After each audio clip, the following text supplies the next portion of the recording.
Good evening, Queen. How are you? Welcome in.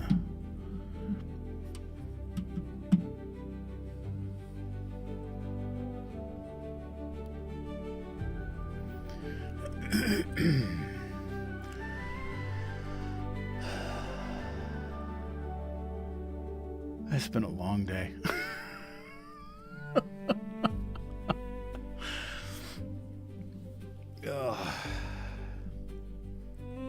Hey, Marcy, how are you? Sunshine, welcome. How are you?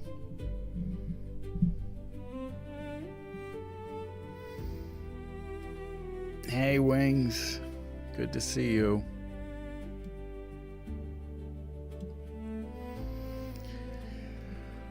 Oh, I hope everybody's ready to try to keep me awake tonight. I went grocery shopping and I forgot my energy drinks. Thank you, beer guy. I appreciate you. Hey, Laura, how are you?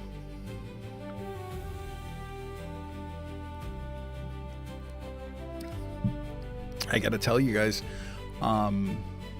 hey, Eddie, welcome in, brother. How are you? Gotta tell you guys something really wild.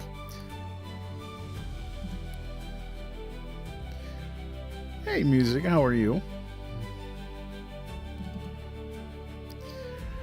It wasn't too hot today, but I was outside teaching my daughter how to use the lawnmower, so that was fun. So we need to get at least 60,000 likes tonight, and I'll tell you why.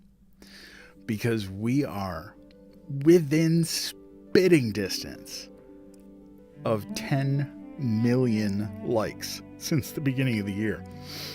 We are currently sitting at 9,940,006 likes.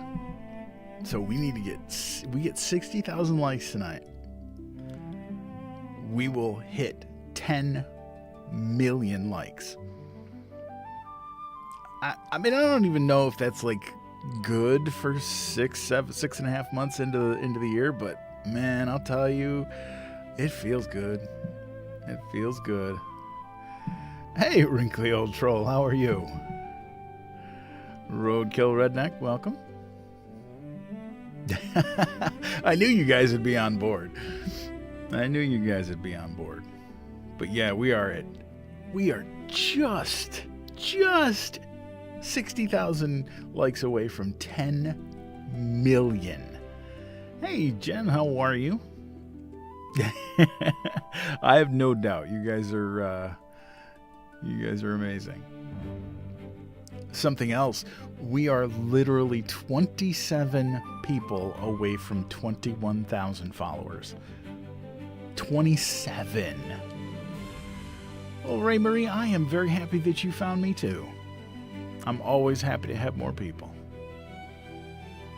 10 million is wow. I mean, it's wow to me. I don't know if it's wow to anybody else, but I mean, I suppose there's some bigger creators that are like, 10 million, that's easy. I get that in a month. I mean, yeah, sure. Yeah, when you have 5 million followers.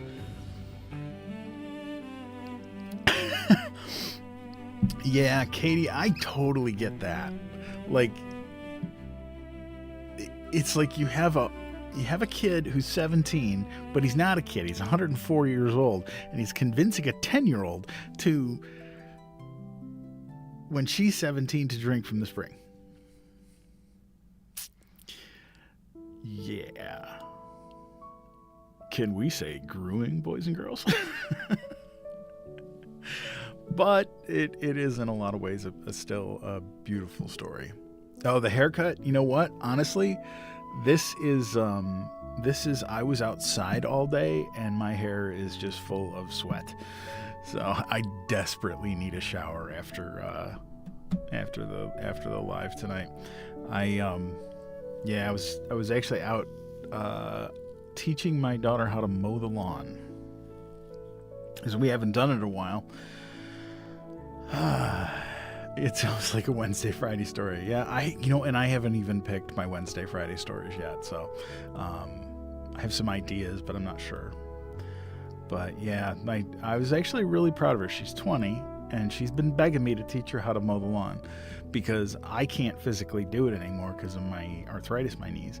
And our lawnmower was buried in the garage for, I hate to say it, but like almost 10 years. It was buried in the garage. Well, she got her mind set, and she started just cleaning out the garage, and she pulls the lawnmower out. So, well, here's the wild thing. This thing has been sitting there for 10 years. There was no gas in it. There was still some oil. The spark plug looked good. So we went and got a couple gallons of gas just to test it. Hey, Katie, how are you?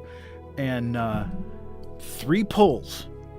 And don't you know, the damn thing starts right up. I was like, you gotta be kidding me. I was expecting it to just not work, or for it to be seized. And yeah, we got it going, and I stopped it, and I had her try to start it, and I'm like, no, you gotta pull it harder than that. Nope, you gotta pull it harder than that. And then she finally got it, and then she was mowing the lawn. It's not perfect, but you know what? It's perfect for her first time. And she got to a point where she was stopping the lawnmower because she had to move some sticks, or she saved a frog from certain death, and then she would have to start the lawnmower up again, and she got it. She was doing it, and I was like, you know what? More power to you, kid. So she's gonna start mowing the lawn once a week, and it was great. Hey, Buford, how are you, sir? You ready for the heat wave tomorrow? It's gonna suck. I am not leaving the house tomorrow.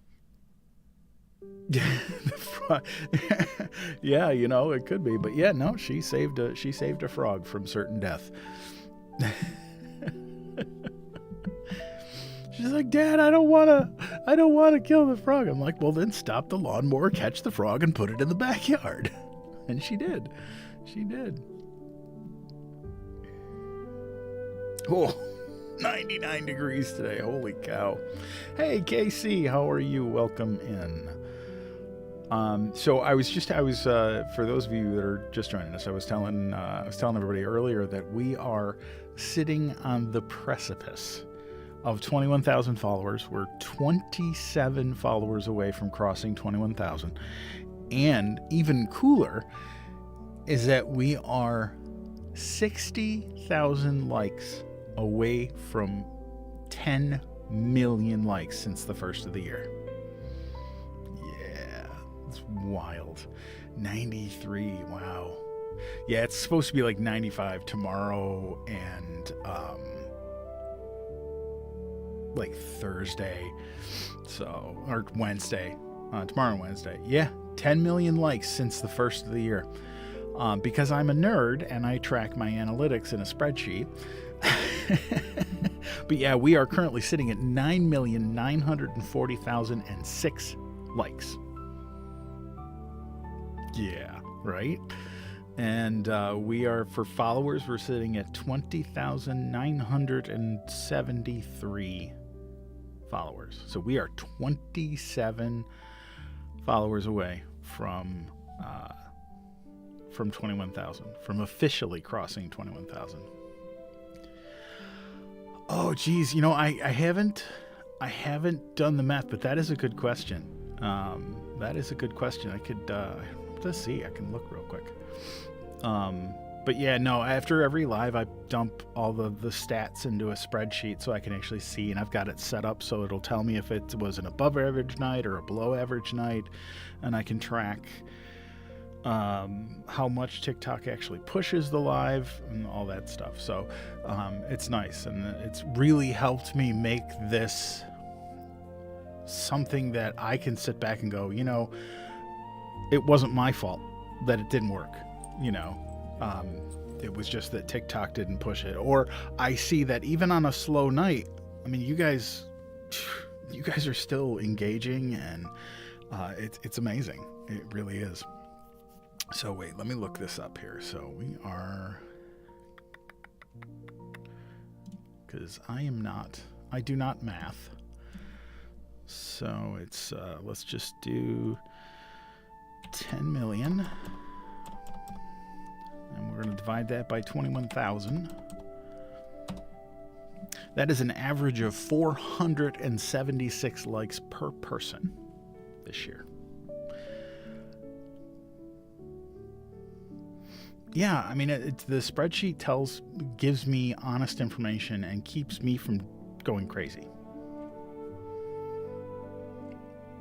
Well, Vashiva, I very much appreciate it. And I mean, you guys are so generous with tapping away. You know, we're already at 21,000. So I mean, like, you guys are going to make this easy. All right. So I better get started because we have a chunk to finish up today and do the rest of Tuck Everlasting. All right. Well, good evening, everyone. And welcome back to Storytime with UndeadPapa. This is Monday Night Bedtime Stories. Last night, we met Winnie Foster, and we discovered a family guarding an extraordinary secret. Tonight, that secret is about to be tested. Choices will be made, lives will be changed, and Winnie must decide what kind of future she truly wants. So wherever you're listening from, dim the lights, sit back and relax, because Storytime is about to begin. This is the conclusion of Tuck Everlasting.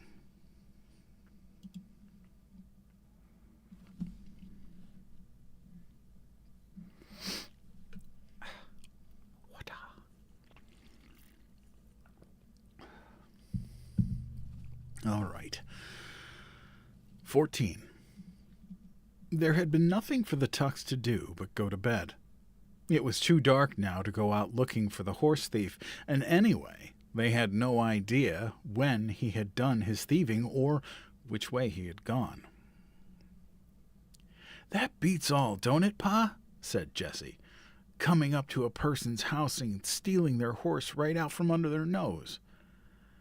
"I gotta give you that," said Tuck. "But the question is, was it just some ordinary thief, or was it someone that had some special reason? I don't like it. I got a bad feeling about the whole thing." Well, Tina, I would say that is a better way to spend an evening. How wonderful. Well, if you want to stick around and have it read to you, feel free. We'd love to have you. "Hush now, Tuck," said May.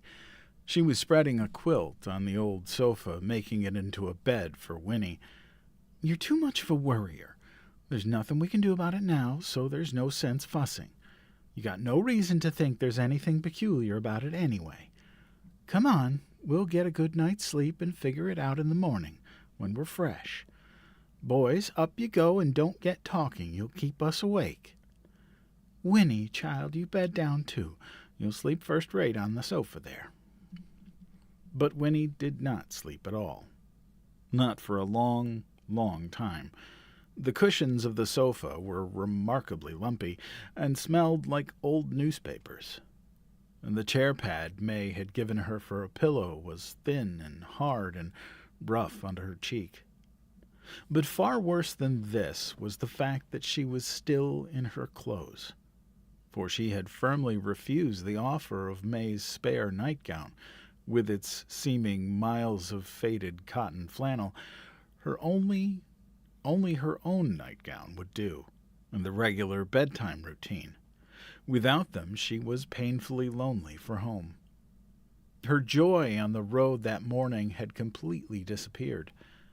The wide world shrank, and her oldest fears rolled freely in her consciousness.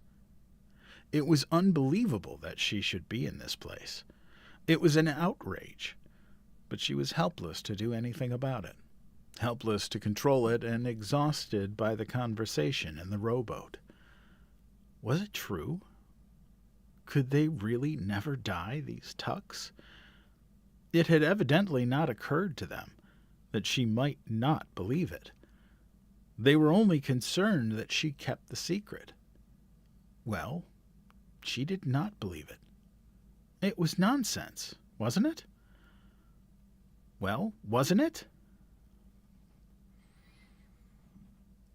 Oh, thank you. No, I do. I go live 4 times a week. Sunday, Monday, Wednesday, and Friday, 9 o'clock Eastern Standard Time.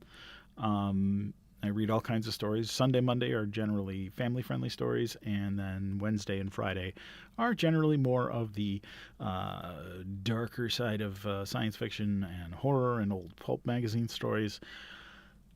Hey, Desiree, and hey, Sarah, how are you? Now, I do also stream over on the tubes, and things get reposted automatically up there. So if you miss something, you can certainly go back and listen to it over there as well. And then I've got more audiobooks, more personally recorded, fully produced audiobooks for public domain stories over on my Tubes channel. I can't say it. I hate that I can't say it because, we love TikTok and we love the TikTok shop. Anyway, I appreciate you guys being here, and let me get back to the story. Winnie's head whirled. Remembering the man in the yellow suit was the only thing that kept her from weeping. He's told them by now, she thought, rehearsing it. They've been looking for me for hours, but they don't know where to look. No, the man saw which way we were headed. Papa will find me. They're out looking for me right now. She went over it again and again, lying wrapped in the quilt, while outside the moon rose, turning the pond to silver. There was a hint of mist now that the air was cooler and the frogs talked comfortably. Crickets soon joined in with their shrill, rhythmic song. In the table drawer, the mouse rustled softly, enjoying the supper of flapjack crumbs May had put in there for him. And at last these things were clearer in Winnie's ears than the voice on her thoughts. She began to relax, listening to the sound-filled silence. Then, just as she was drifting into sleep, she heard soft footsteps, and May was beside her. "You resting easy, child?" she whispered. "I'm all right, thank you," said Winnie.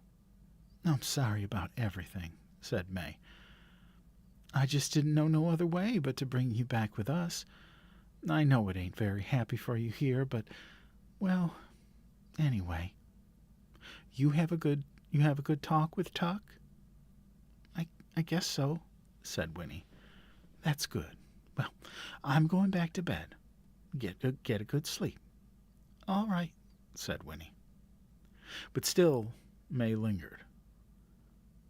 "We've been alone so long," she said at last. "I guess we don't know how to do with visitors. But still and all, it's a good feeling, you being here with us. I wish you was ours." She put out an awkward hand and then touched Winnie's hair. "Well," she said, "good night." "Good night," said Winnie. Tuck came too, a little later, to peer down at her anxiously. He was wearing a long white nightshirt, and his hair was rumpled. "Oh," he said. "You still awake? Everything all right?" "Yes," said Winnie. "I didn't mean to go disturbing you," he said. "But I've been laying in there thinking I ought to be setting out here with you till you went to sleep." "You don't have to do that," said Winnie, surprised and touched. "I'm all right." He looked uncertain. "Well, but if you want something, will you holler? I'm just in the next room. I'll be out here like a shot." And then he added gruffly, "It's been quite a time since we had a natural-growing child in the house." His voice trailed off. "Well, try to get some sleep. That sofa there, I guess that ain't the kind of thing you're used to." "It's fine," said Winnie. "The bed's no better, or I'd switch with you," he said.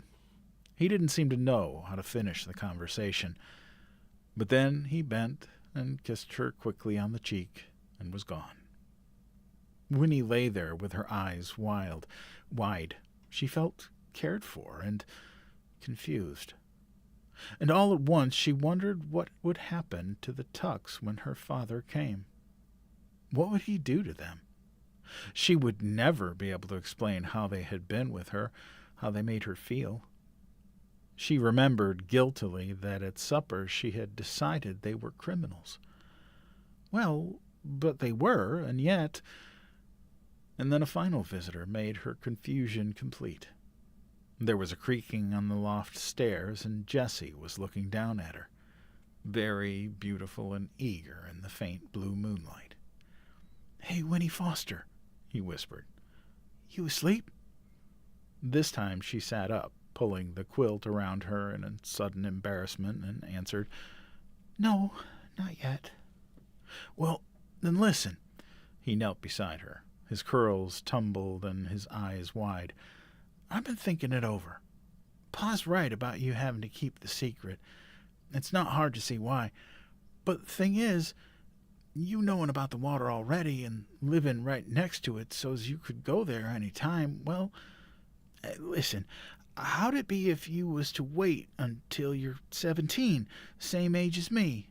Heck, that's only 6 years off, and then you could go and drink some. And then you could go away with me. We could get married even.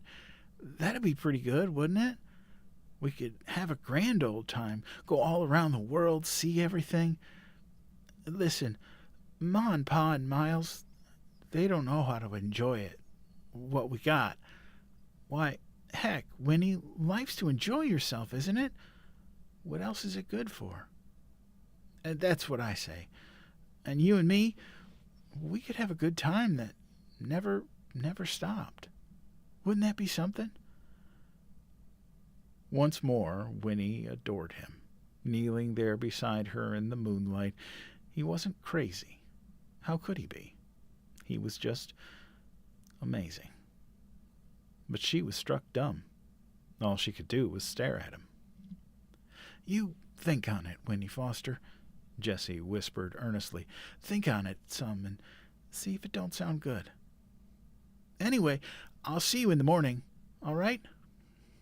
"All right," she managed to whisper in return. He slipped away then, back up the creaking steps, but Winnie sat upright, wide awake, her cheeks burning. She could not deal with this remarkable suggestion. She could not think on it, for she didn't know what to believe about anything. She lay down again, finally, and stared into the moonlight for another half an hour before she fell asleep.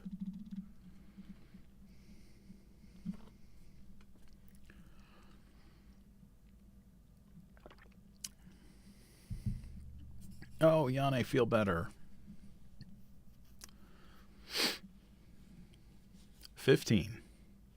In Tree Gap, the same moonlight silvered the roof of the Touch-Me-Not cottage, but inside the lamps were burning. "That's right," said the man in the yellow suit. "I know where she is." He sat back in his chair in the Fosters' spotless parlor, crossing his long, thin legs, and the suspended foot began a rhythmic jiggling. He hung his hat on his knee and smiled, his eyes nearly closed. "I followed them, you see.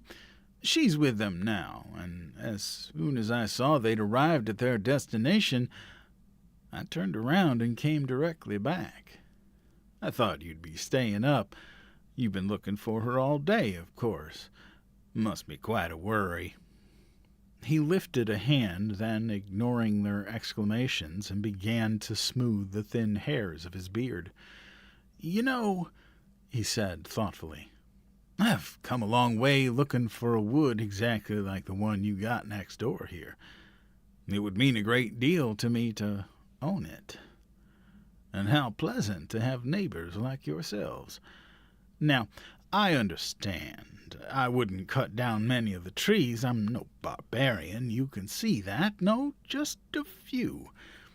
You wouldn't find it different at all, really.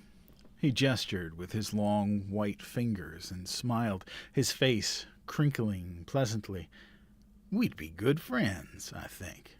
Why, think the little girl and we're friends already. It would be a great relief to see her safely home again, wouldn't it?" He clicked his tongue and frowned. "Dreadful thing, kidnapping. Isn't it fortunate that I was a witness? Why, without me, you might never have heard a word. They're rough country people, the ones that took her. There's just no telling what illiterates like that might do, yes?" He sighed, lifting his eyebrows and smiling again.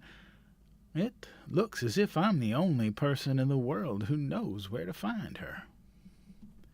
And then the man in the yellow suit sat forward. His face took on a long, hard expression.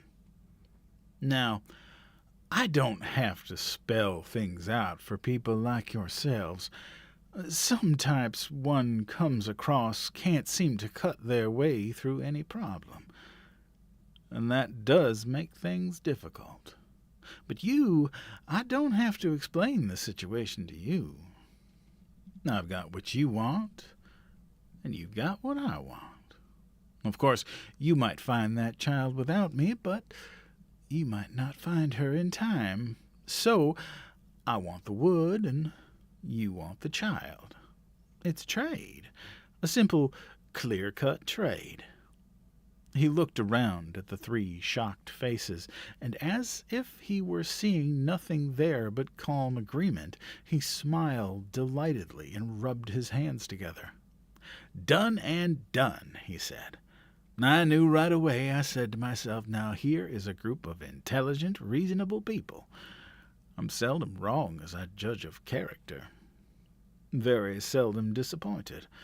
So all that remains is to write it up on paper, giving me the wood, and to sign it. It's best, don't you agree, to keep things legal and tidy? The rest is easy.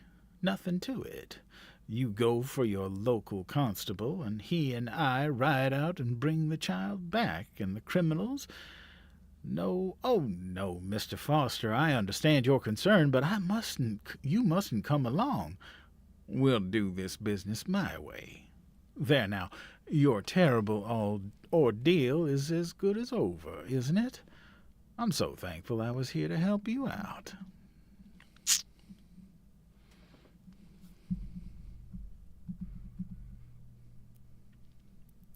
"16. The constable was fat, and he was sleepy. He wheezed when he spoke, and he spoke quite a bit as they started off, he and the man in the yellow suit. "First, they roused me out of bed in the middle of the night after I've been out since sunup looking for that child. And now I suppose you're going to try and run me all the way," he said sourly. "I got to tell you, this horse of mine is none too strong. I don't have to hurry her as a rule, so most of the time it doesn't matter. Seems to me we could all have waited till dawn anyway." The man in the yellow suit was as courteous as always. "The Fosters have been waiting since yesterday morning," he pointed out. "Naturally, they're very upset. The sooner we get there, the sooner that child will be with them again." "How come you're so deep in it?" asked the constable suspiciously. "Maybe you're in cahoots with the kidnappers. How do I know? You should have reported it right off when you saw her get snatched." The man in the yellow suit sighed. "But of course I had to find out where they were taking her," he explained patiently. "I came right back after that. And the Fosters are friends of mine. They've sold me their wood." The constable's eyes went round. "Ah, be," he said. "What do you know about that? I don't suppose they'd ever do a thing like that, friend or no friend. They're the first family around here, you know. Proud as peacocks, all of them. Family proud, and land proud too, but they sold off, did they? Well, well." and he whistled in amazement. They thumped along in silence for a while, out around the wood and across the starlit meadow. Then the constable yawned deeply and said, "You, ready to tell me how long this is going to take? How far we got to go?" 20 miles north," said the man in the yellow suit. The constable groaned. 20 miles? He shifted the shotgun that rested across his saddle and groaned again. "Clear up in the foothills? That's a fair way, all right." There was no reply to this. The constable ran his fingers down the gleaming barrel of the shotgun. Then he shrugged and slumped a little in the saddle. "Might as well relax," he wheezed, suddenly companionable. "We'll be riding 3-4 hours." Still there was no reply. "Yes, sir," said the constable, trying again. "It's something new for these parts, kidnapping. Never had a case like this before that I know of, and I've been in charge going on 15 years. He waited. "You don't say so," his companion said at last. "Yep, that's a fact," said the constable with evident relief. Maybe now there would be some conversation. "Yep, 15 years. Seen a lot of trouble in 15 years, but nothing quite like this. Course, there's a first time for everything, as they say. We got a brand new jailhouse. Did you notice? Listen, it's a dandy.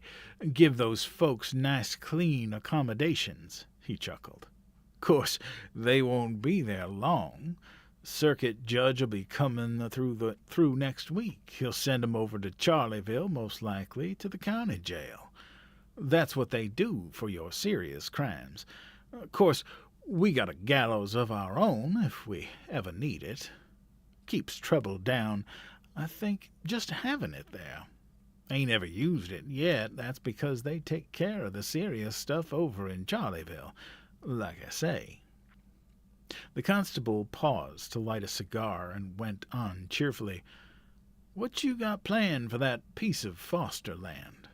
Going to clear her, put up a house or a store, maybe?" "No," said the man in the yellow suit. The constable waited for more, but there was no more. His sour mood returned.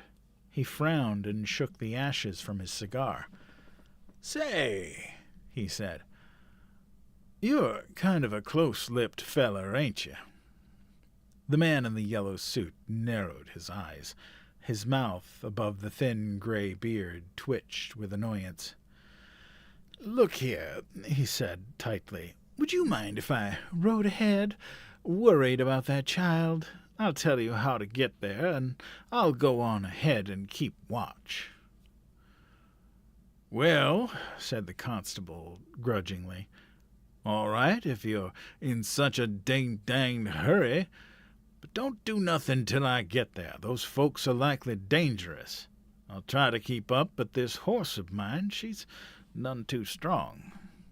Don't see as how I could get her to a gallop even if I tried." "That's right," said the man in the yellow suit. "So I'll go on ahead and wait outside the house till you get there." He explained the route carefully, then dug his heels into the flank of the fat old horse, cantering off into the darkness where just a hint of dawn glowed on the edges of the hills far ahead. The constable chewed on the end of his cigar. He said to his horse. "Did you get a gander at that suit of clothes? Ah, well, it takes all kinds, as they say." And he followed slowly after, yawning, the gap between him and the man ahead lengthening with every mile. "Oh, did we do it?" Yes, we did. We hit 10 million likes. 10 million since the first of the year. You guys are freaking amazing. I freaking love all of you. You guys are wonderful. Thank you so much for helping me get there. And you know what? I'm going to change the goal real quick because Oh, let's see. Followers.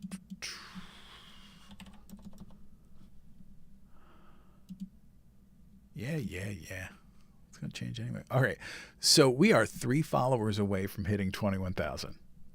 How cool is that crap? Oh, jeez.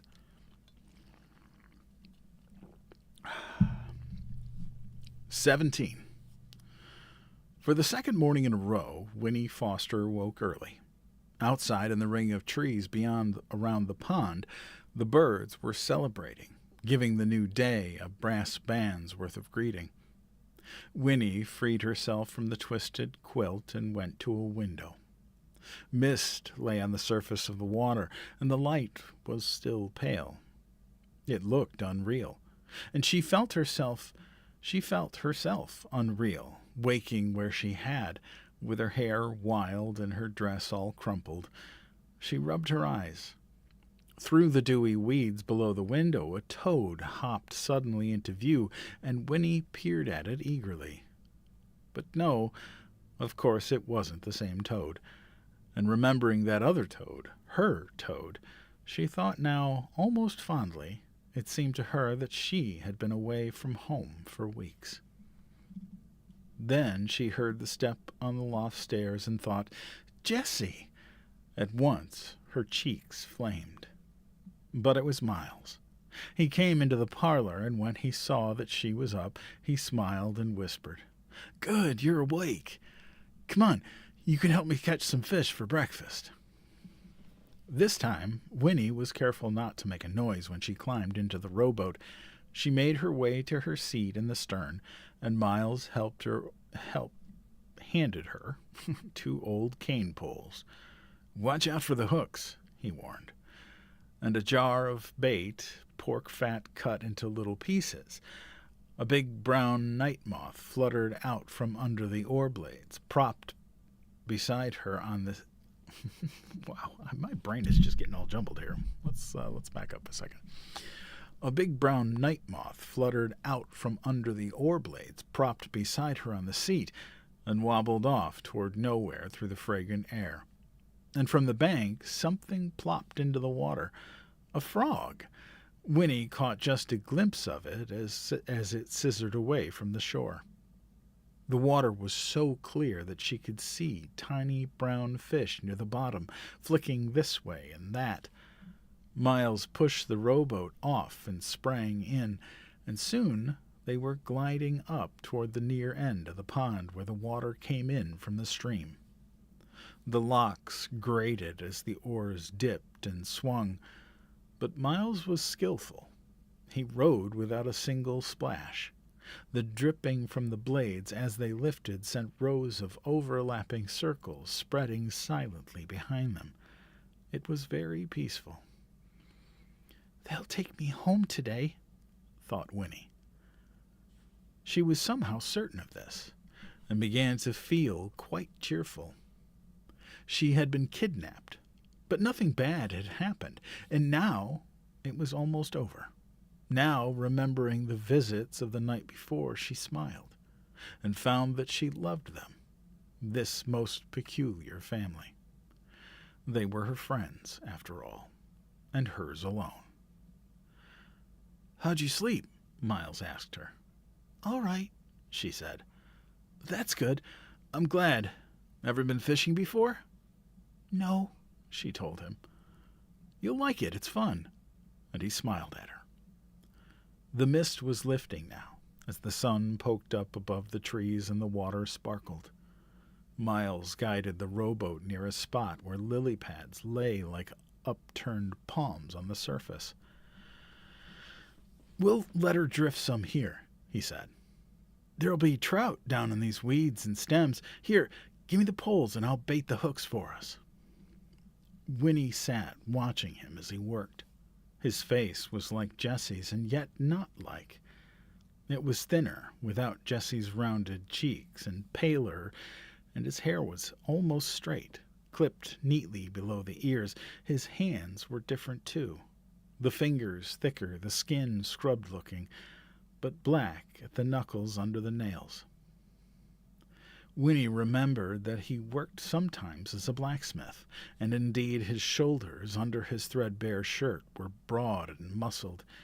He looked solid, like an oar, whereas Jessie, well, she decided Jessie was like water, thin and quick. Miles seemed to sense that she was watching him.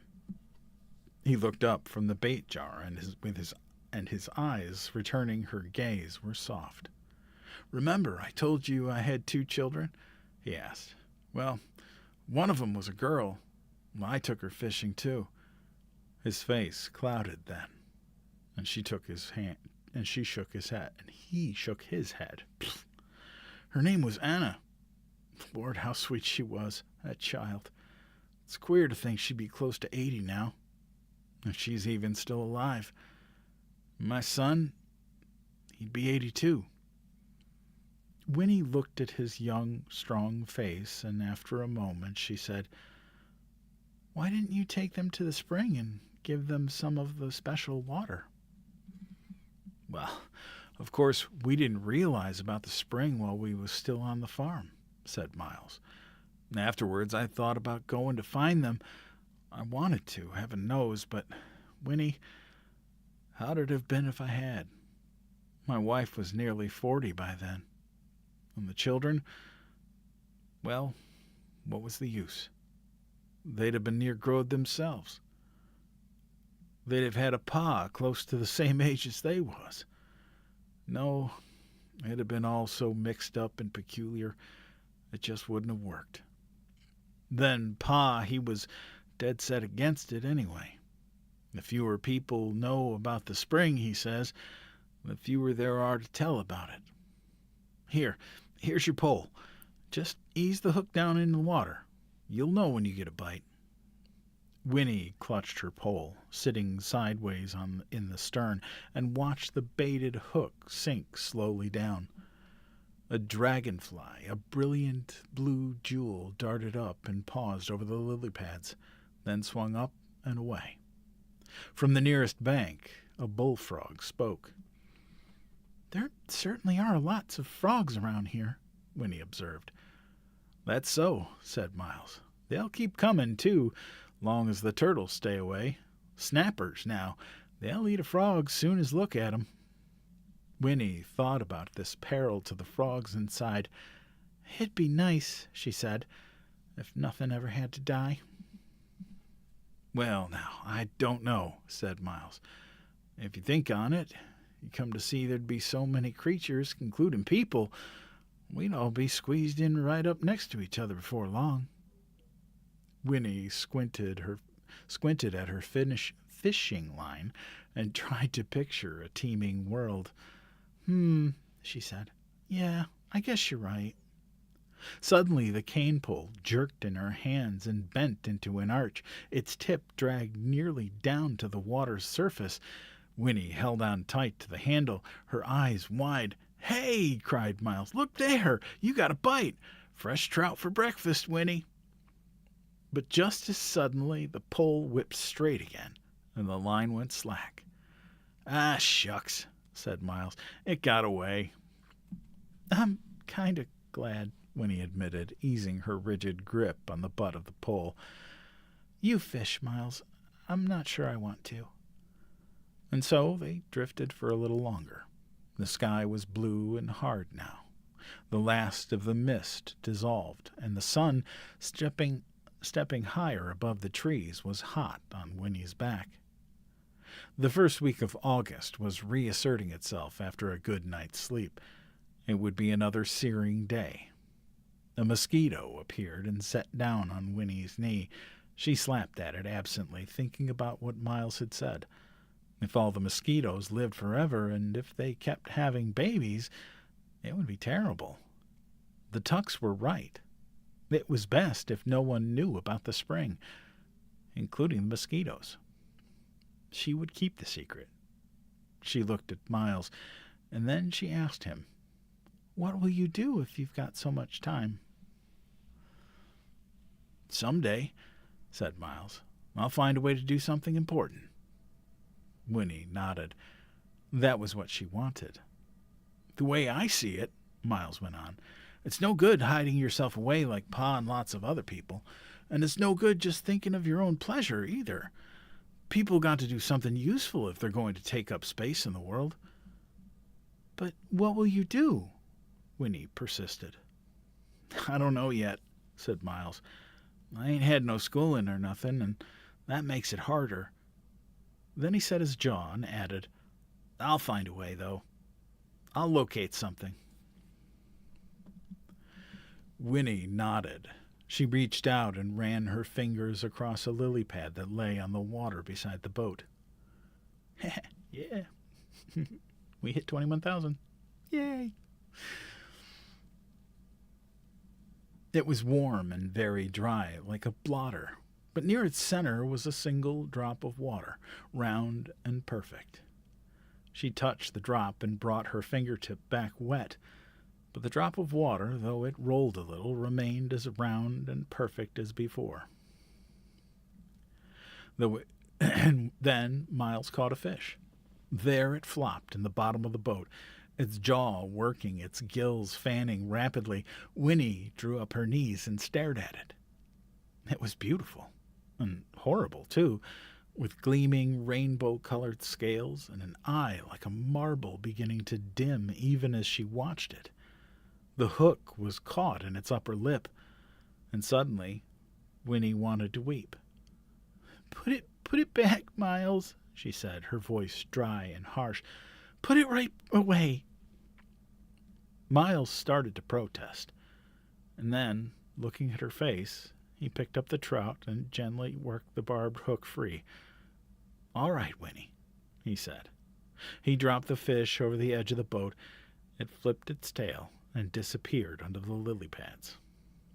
Will it be all right? Asked Winnie, feeling foolish and happy both at once.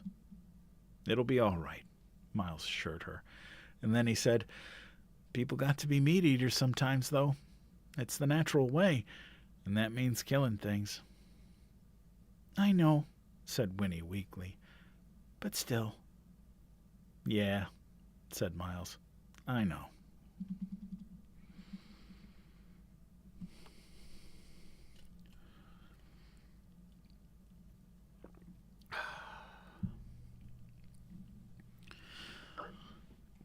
$18.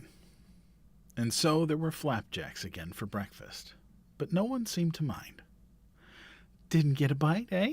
Said May. No, said Miles. Nothing we wanted to keep. That was true, anyway, and though Winnie blushed as he said it, she was grateful that he didn't explain. Never mind, said May. You're likely out of practice. Tomorrow, maybe. Sure, said Miles. Tomorrow. But it was the thought of seeing Jessie again that kept Winnie's stomach fluttering. And at last he came down from the loft, yawning and rosy, rubbing his curls, just as May was piling the plates with flapjacks. Well, slug-a-bed, she said to him fondly. You come near to missing breakfast. Miles and Winnie been up for hours, out fishing and back already. Oh, said Jessie, his eyes on Miles. Where's the fish, then?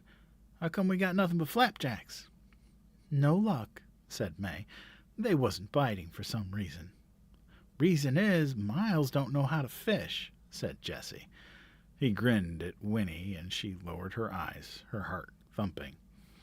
It don't matter, said May. We got plenty without. Come and get your plates, everybody. They sat about in the parlor as they had the night before. The ceiling swam with brilliant reflections, and sunlight streamed across the dusty, chip-strewn floor. May surveyed it all and sighed contentedly. Now this is real nice, she said, her fork poised above her plate. Everyone sitting down together and having Winnie here. Why, it's just like a party. That's the truth, said Jessie and Miles both together, and Winnie felt a rush of happiness. Still, we got things to discuss, Tuck reminded them. There's the business of the horse getting stole, and we got to get Winnie home where she belongs. How are we going to do that without the horse? After breakfast, Tuck, said May firmly. Don't spoil a good meal with a lot of talk. We'll get to it soon enough." So they were silent, eating, and this time Winnie licked the syrup from her fingers without pausing to think about it first. Her fears at last night's supper seemed silly to her now. Perhaps they were crazy, but they weren't criminals. She loved them. They belonged to her. Tuck said, "How'd you sleep, child?" And she answered, "Just fine," and wished for a fleeting moment that she could stay with them forever in that sunny, untidy little house by the pond. Grow up with them, and perhaps, if it was true about the spring, then perhaps when she was 17, she glanced at Jesse, where he sat on the floor, his curly head bent over his plate, and then she looked at Miles, and then her eyes went to Tuck and lingered on his sad, creased face. It occurred to her that he was the dearest of them all, though she couldn't have explained why she felt that way. However, there wasn't time to wonder, for at that moment someone knocked at the door. It was such an alien sound, so sudden and surprising, that May dropped her fork, and everybody looked up. "Who's that?" said Tuck. "I can't imagine," whispered May. "We ain't never had callers in all the years we've been here." The knock came again. "I'll go, Ma," said Miles. "No, stay where you are," she said. "I'll go." She put her plate down carefully on the floor and stood up, straightening her skirts. Then she went to the kitchen and opened the door. Winnie recognized the voice at once. It was a rich and pleasant voice, the man in the yellow suit, and he was saying, "Good morning, Mrs. Tuck. It is Mrs. Tuck, isn't it? May I come in?" 19. The man in the yellow suit came into the sunlit parlor. He stood for a moment, looking around at them all. May and Miles and Jessie and Tuck and Winnie, too. His face was without expression, but there was something unpleasant behind it that Winnie sensed at once, something that made her instantly suspicious, and yet his voice was mild when he said, "You're safe now, Winifred. I've come to take you home." "We was going to bring her back directly ourself," said Tuck, standing up slowly. "She ain't been in no danger." "You're Mr. Tuck, I suppose," said the man in the yellow suit. "I am," said Tuck formally, his back straighter than usual. "Well, you may as well sit down again. You too, Mrs. Tuck. I have a great deal to say and very little time for saying it." May sat down on the edge of the rocker, and Tuck sat too, but his eyes were narrowed. Jessie said uneasily, "Who in tarnation do you think you—" But Tuck interrupted. "Hush, boy. Let him speak his piece." "That's wise," said the man in the yellow suit. "I'll be as brief as possible." He took off his hat and laid it on the mantel, and then he stood, tapping his foot on the littered hearth, facing them. His face was smooth and empty. "I was born west of here," he began, "and all the time I was growing up, my grandmother told me stories. They were wild, unbelievable stories, but I believed them. They involved a dear friend of my grandmother's who married into a very odd family, married the older of 2 sons, and they had 2 children. It was after the children were born that she began to see that the family was odd. This friend of my grandmother's, she lived with her husband for 20 years. And strange to say, he never got any older. She did, but he didn't, and neither did his mother or his father or his brother. People began to wonder about that family, and my grandmother's friend decided at last that they were witches or worse. She left her husband and came with her children to live at my grandmother's house for a short while. Then she moved west.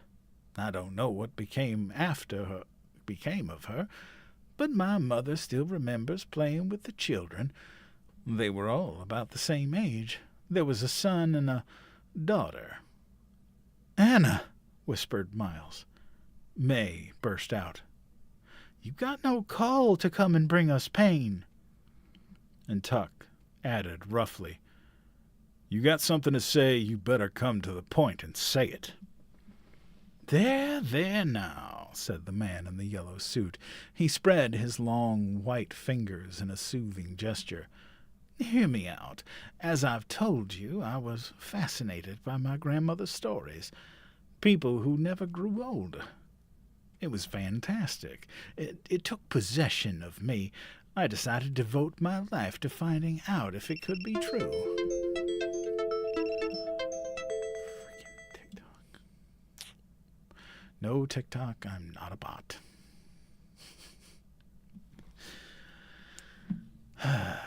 It was fantastic. It took possession of me. I decided to devote my life to finding out if it could be true, and if so, how and why.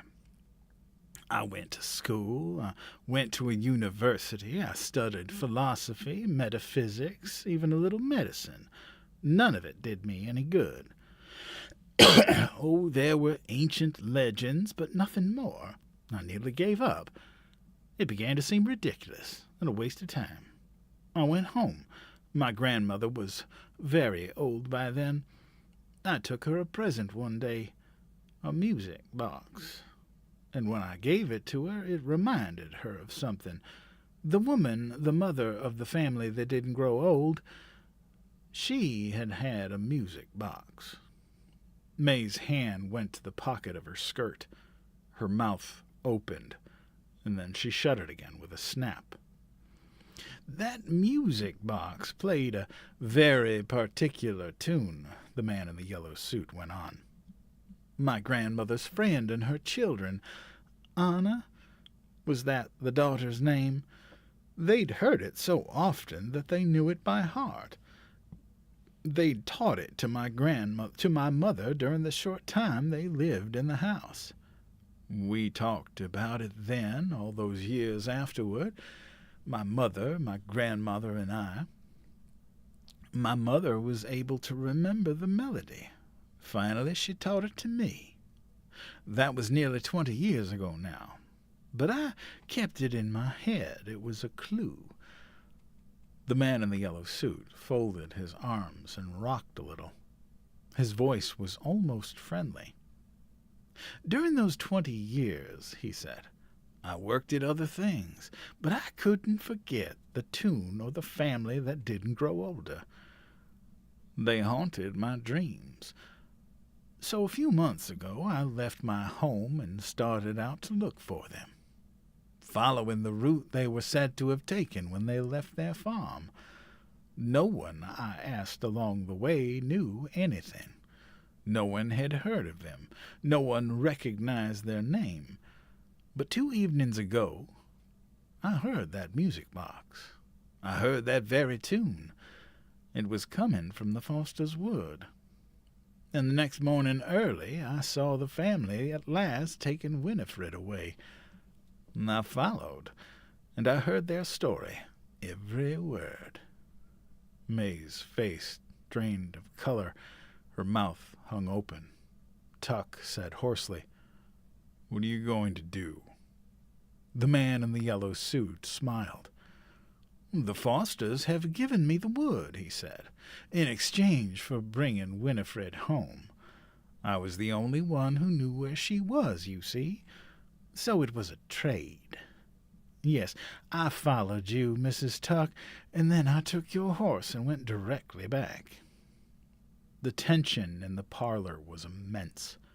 Winnie found that she could scarcely breathe. It was true, then. Or was the man who stood there crazy, too? "Horse thief!" cried Tuck. "Get to the point. What you going to do?" "It's very simple," said the man in the yellow suit. And as he said this, the smoothness of his face began to loosen a little. A faint flush crept up his neck, and the pitch of his voice lifted, became a fraction higher. Like all magnificent things, it's very simple. The wood and the spring belong to me now." He patted his breast pocket. "I have a paper here, all signed and legal to prove it. I'm going to sell the water, you see."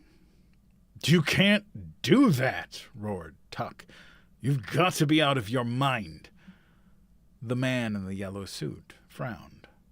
"Oh, but I'm not going to sell it to just anybody," he protested.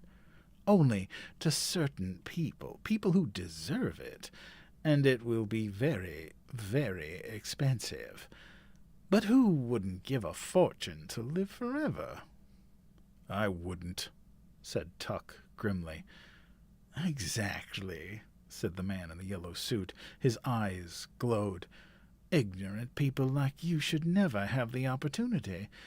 It should be kept for certain others, and for me. However, since it's already too late to keep you out, you may as well join me in what I'm going to do. You can show me where the spring is and help me to advertise. We'd set up demonstrations, things that would be fatal to anybody else but won't affect you in the least.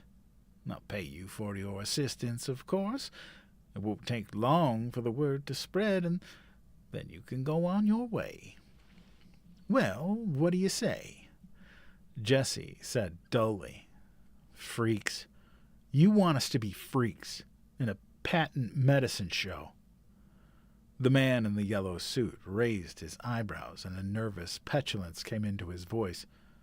"Of course, if the idea doesn't appeal to you," he said, blinking rapidly, "you needn't be in on it. I can find the spring and manage just as well without you. But it seemed the gentlemanly thing to do to make the offer after all," he added, looking around the cluttered room. "It would mean you could afford to live like people again, instead of pigs." And that was when the tension burst. All four Tucks sprang to their feet at once, while Winnie, very frightened, shrank back in her chair. Tuck cried, "You're a madman, a loony. You can't let no one know about that water. Don't you see what would happen?" "I've given you your chance," shrilled the man in the yellow suit, "and you've refused it." He seized Winnie roughly by the arm and dragged her up out of her chair. "I'll take the child and be about my business."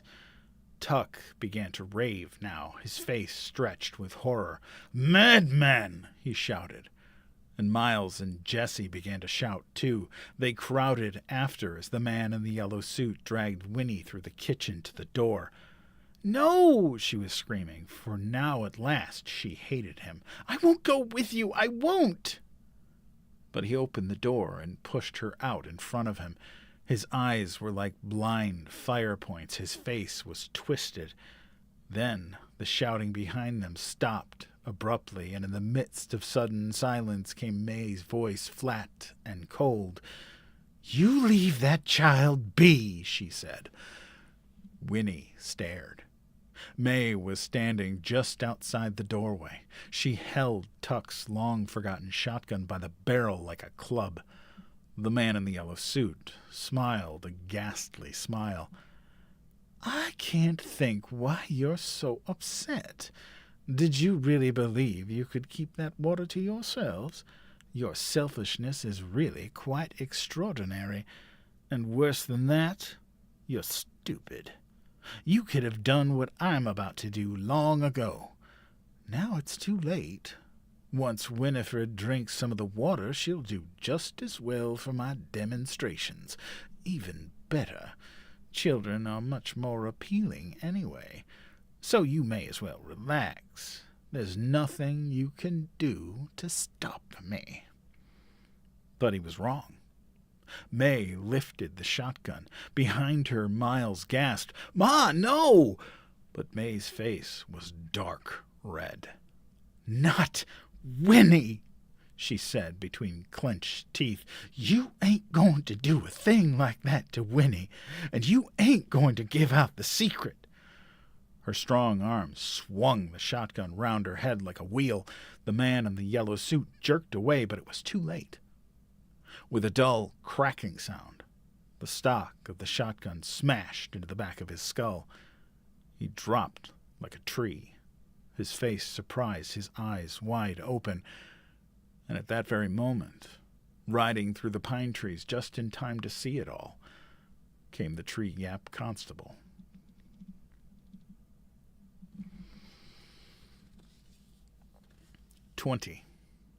Winnie was standing with her cheek pressed into Tuck's chest, her arms flung tight around him.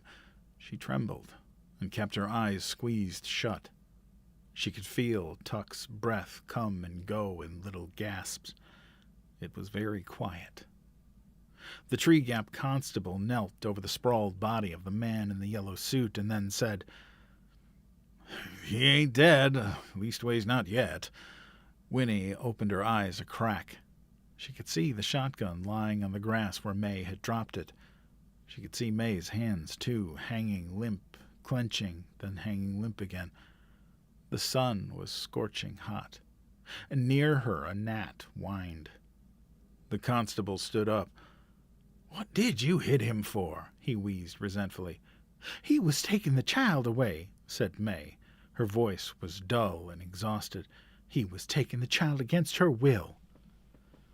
At this, the constable exploded. Dang it, woman! What you trying to say? What you trying to say? Taking that child against her will? That's what you done. You kidnapped that child." Winnie let go of Tuck's waist and turned around. Her trembling had stopped. "They didn't kidnap me," she said.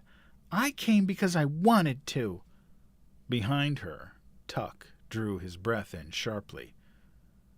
"You wanted to?" echoed the constable, his eyes wide with disbelief. "You wanted to?" "That's right," said Winnie unflinchingly. "They're my friends." The constable stared at her. He scratched his chin, eyebrows high, and eased his own shotgun to the ground. Then he shrugged and looked down at the man in the yellow suit who lay motionless on the grass.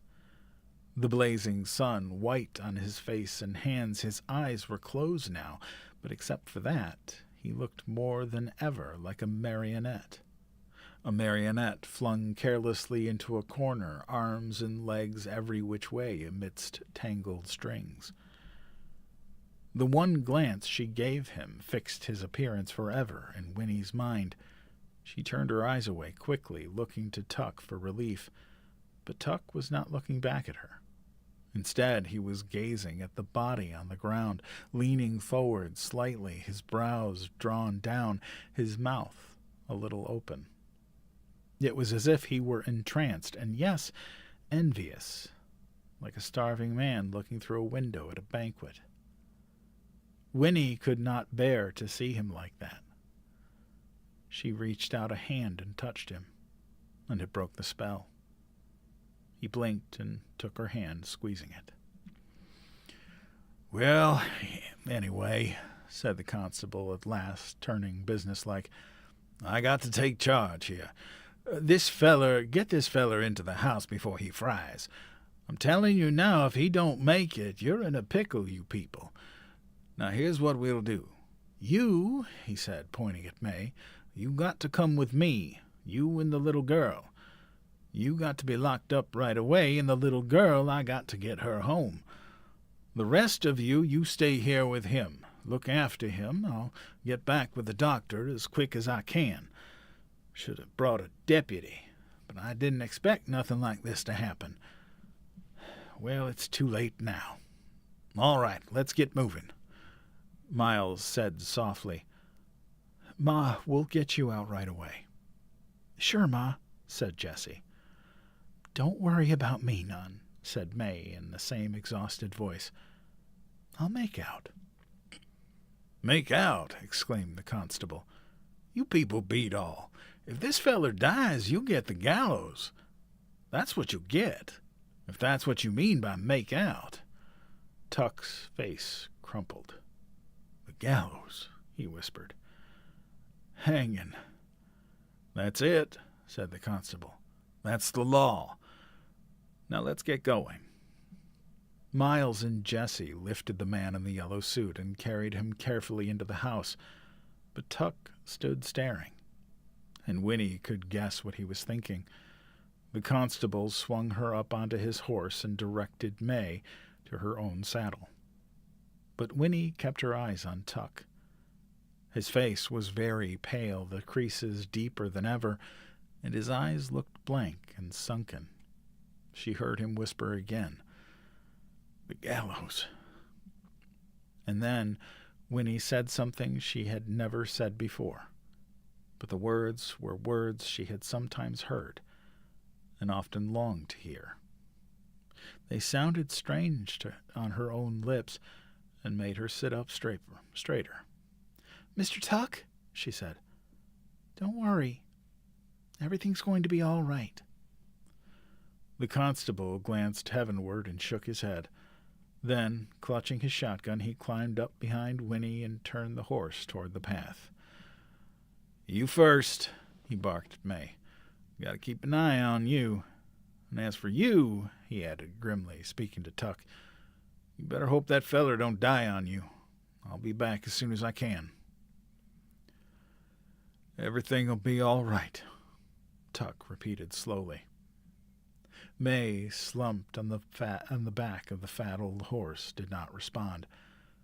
But Winnie leaned round the constable and looked back at Tuck. "You'll see," she said. And then she faced forward, sitting very straight. She was going home, but the thought of that was far from her mind. She watched the rump of the horse ahead, the swish of coarse, dusty hairs as he moved his tail, and she watched the swaying, sagging back of the woman who rode him. Up through the dim pine trees they went, the constable's breath wheezing in her ears, and emerging from the coolness in the green, Winnie saw again the wide world spread before her, shimmering with light and possibility. But the possibilities were different now. They did not point to what might happen to her, but to what she herself might keep from happening. For the only thing she could think of was the clear and terrible necessity. May Tuck must never go to the gallows. Whatever happened to the man in the yellow suit, May Tuck must not be hanged. Because if all they had said was true, then May, even if she were the crudest of murderers and deserved to be put to death, May Tuck would not be able to die.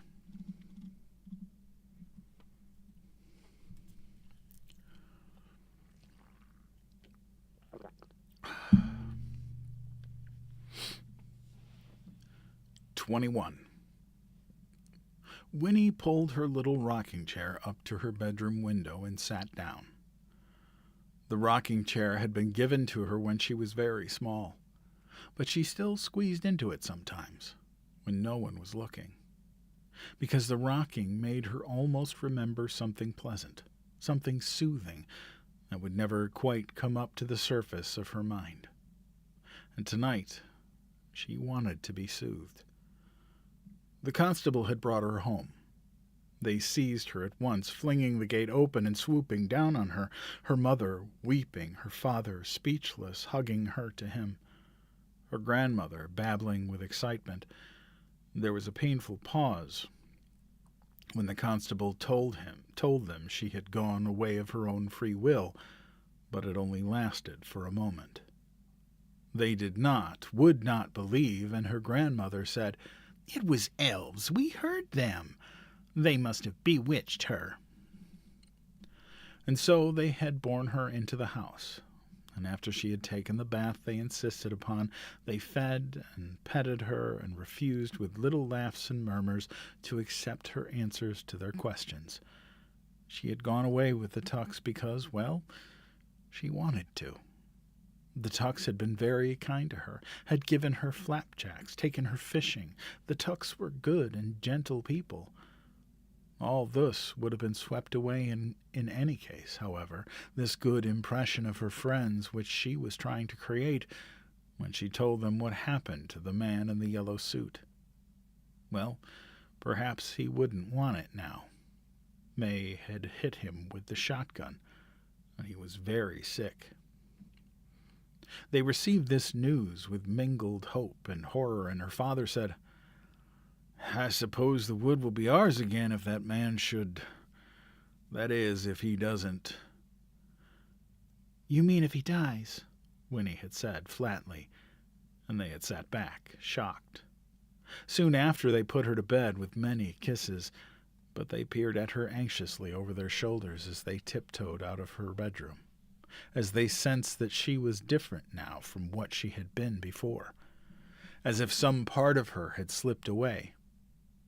Well, thought Winnie, crossing her arms on the windowsill, she was different. Things had happened to her that were hers alone and had nothing to do with them. It was the first time, and no amount of telling about it could help them understand or share what she felt. It was satisfying and lonely, both at once. She rocked, gazing out at the twilight, and the soothing feeling came reliably into her bones. That feeling, it tied her to them, to her mother, to her father, her grandmother, with strong threads too ancient and precious to be broken.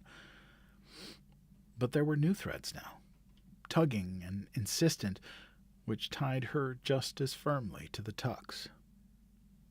Winnie watched the sky slide into blackness over the wood outside her window. There was not the least hint of a breeze to soften the heavy August night. And then, over the treetops, on the faraway horizon, there was a flash of white. Heat lightning. Again and again it throbbed without a sound. It was like pain, she thought. And suddenly she longed for a thunderstorm. She cradled her head in her arms and closed her eyes. At once the image of the man in the yellow suit rose up. She could see him again, sprawled motionless on the sun-bleached grass. "He can't die," she whispered, thinking of May. "He mustn't." And then she considered his plans for the water in the spring, and Tuck's voice saying, "They'd all come running like pigs to slops." And she found herself thinking, if it's true about the spring, then he has to die. He must. And that's why she did it. Then she heard hoofbeats on the road below, a horse hurrying into the village, and not long after there were footsteps and a knocking on the door. Winnie crept out of her room and crouched in the shadows at the top of the stairs. It was the constable. She heard him saying, "So that's that, Mr. Foster. We can't press no kidnapping charges since your little girl claims there was no kidnapping. But it don't matter now anyway. The doc just got back a few minutes ago. That fella, the one you sold your land to, he's dead." There was a pause, and the murmur of other voices, then a match striking, the acrid smell of a fresh cigar. "Yep, she got him a good one, all right. He never even come to. So it's an open and shut case since I seen her do it. I'll witness, no question about it. They'll hang her for sure." Winnie went back to her room and climbed into bed. She lay in the dark, propped up on the pillows, and stared at the lighter square of her window, at the heat lightning throbbing. It was like a pain, she thought again, a dull pain on the fringes of the sky. May had killed the man in the yellow suit, and she had meant to kill him. Winnie had held a wasp once, in fear and anger, just in time to spare herself a stinging. She had slammed at the wasp with a heavy book and killed it. And then, seeing its body broken, the thin wings stilled, she had wished it were alive again. She had wept for that wasp. Was May weeping now for the man in the yellow suit? In spite of her wish to spare the world, did she wish he were alive again? There was no way of knowing, But May had done what she thought she had to do. Winnie closed her eyes to shut out the silent pulsing of the lightning. Now she would have to do something. She had no idea, but something. May Tuck must not go to the gallows.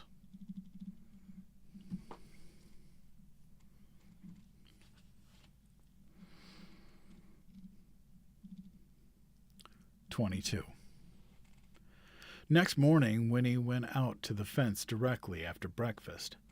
It was the hottest day yet, so heavy that the slightest exertion brought on a flood of perspiration and exhaustion in the joints. 2 days before, they would have insisted that she stay indoors, but now, this morning, they were careful with her, a little gingerly, as if she were an egg. She had said, "I'm going outside now." And they had said, "All right, but come in if it gets too hot, won't you, dear?" And she had answered, "Yes." The earth, where it was worn bald under the gate, was cracked and hard as rock, a lifeless tan color, and the road was an aisle of brilliant velvet dust. Winnie leaned against the fence, her hands gripping the warm metal of the bars, and thought about May behind another set of bars in the jailhouse. And then, lifting her head, she saw the toad. It was squatting where she'd first seen it, across the road. "Hello," she said, very glad to see it. The toad did not so much as flick a muscle or blink an eye. It looked dried out today, parched. "It's thirsty," said Winnie to herself. "No wonder on a day like this." She left the fence and went back into the cottage. "Granny, can I have some water in a dish? There's a toad out front that looks as if he's just about to die of thirst." "Toad?" said her grandmother, wrinkling her nose in disgust. "Nasty things, toads." "Not this one," said Winnie. "This one is always out there, and I like him. Can I give him a drink of water?"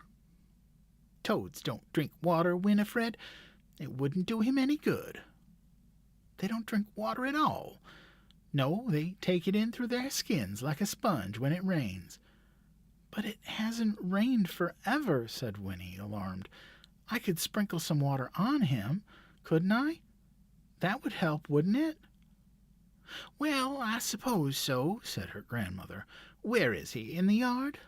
"No," said Winnie, "he's across the road." "I'll come with you, then. I don't want you leaving the yard alone." But when they came out of the fence, Winnie balancing a small bowl of water with enormous care, the toad was gone. "Well, he must be all right," said her grandmother, "if he could hop off." With mingled disappointment and relief, Winnie tipped the water onto the cracked earth at the gate. It was sucked in immediately, and the wet brown stain it left behind paled and vanished almost as quickly.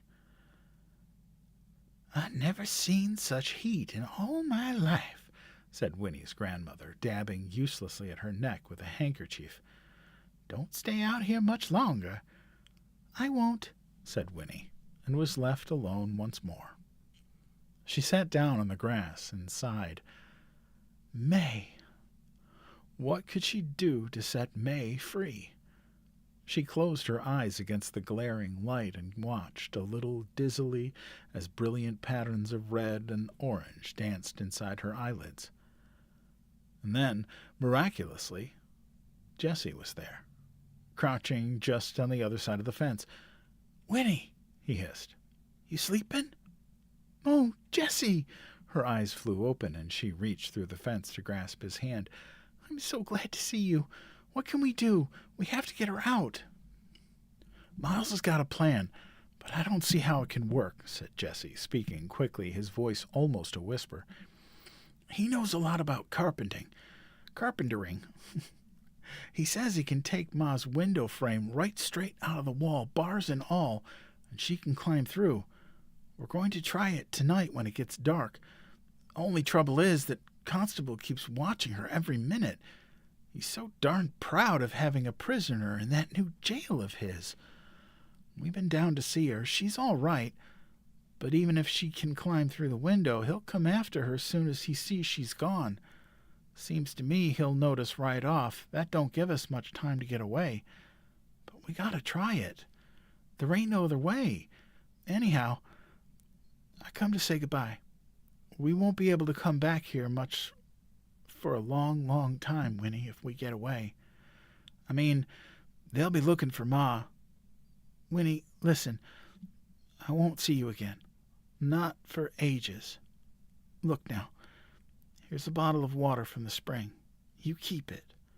And then, no matter where you are, when you're 17, Winnie, you can drink it, and then come find us.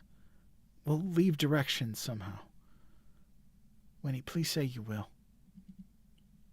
He pressed the little bottle into her hands, and Winnie took it, closing her fingers over it. Jessie, wait, she whispered breathlessly, for all at once she had the answer. I can help. When your mother climbs out the window, I'll climb in and take her place. I can wrap myself up in her blanket, and when the constable looks in, he won't be able to tell the difference. Not in the dark. I can hump up and look a lot bigger. Miles can even put the window back. That would give you time to get away. You'd have at least till morning. Jessie squinted at her, and then he said, Yep, it might work. It might just make the difference. But I don't know if Pa's going to want you taking any risk. I mean, what'll they say you after when they try to find out? I don't know, said Winnie, but it doesn't matter. Tell your father I want to help. I have to help. If it wasn't for me, there wouldn't have been any trouble in the first place. Tell him I have to. Well, all right. Can you get out after dark? Yes, said Winnie. Then at midnight, Winnie. I'll be waiting for you right here at midnight. Winifred? An anxious voice called from the cottage. Who's that you're talking to? Winnie stood up and turned to answer. It's just a boy, Granny. I'll be in a minute. When she turned around again, Jessie was gone. Winnie clutched the little bottle in her hands and tried to control the rising excitement that made her breath catch. At midnight, she would make a difference in the world. 23. I'll be finishing it tonight. It was the longest day, mindlessly hot, unspeakably hot, too hot to move or even think. The countryside, the village of Tree Gap, the wood, all lay defeated. Nothing stirred. The sun was a ponderous circle without edges, a roar without a sound, a blazing glare so thorough and remorseless that even the Fosters' parlor, with curtains drawn, it seemed an actual presence. You could not shut it out. Winnie's mother and grandmother sat plaintive all afternoon in the parlor, fanning themselves and sipping lemonade, their hair unsettled and their knees loose. It was totally unlike them, this lapse from gentility, and it made them much more interesting. But Winnie didn't stay with them. Instead, she took her own brimming glass to her room and sat in her little rocker by the window. Once she had hidden Jessie's bottle in a bureau drawer, there was nothing to do but wait. In the hall outside her room, the grandfather's clock ticked deliberately, unimpressed with anyone's impatience, and Winnie found herself rocking to its rhythm. Forward, back, tick, tock, tick, tock. She tried to read, but it was so quiet that she could not concentrate, and so she was glad when at last it was time for supper. It was something to do, though none of them could manage more than a nibble. But later, when Winnie went out again to the fence, she saw that the sky was changing. It was not so much clouding up as thickening somehow, from every direction at once, the blank blue gone to haze, and then, as the sun sank reluctantly behind the treetops, the haze hardened into a brilliant brownish yellow. In the wood, the leaves turned underside up, giving the trees a silvery cast. The air was noticeably heavier. It pressed on Winnie's chest and made her breathing difficult. She turned and went back into the cottage. "It's going to rain, I think," she told the prostrate group in the parlor, and the news was received with little moans of gratitude. Everyone went to bed early, closing windows firmly on their way, for outside, though it was almost dark, shreds of the hard brown-yellow light lingered on the rims of things, and there was a wind beginning, small gusts that rattled the fence gate and set the trees rustling. The smell of rain hung sweet in the air. "What a week this has been," said Winnie's grandmother. "Well, thank the Lord it's almost over." And Winnie thought to herself, yes, it's almost over.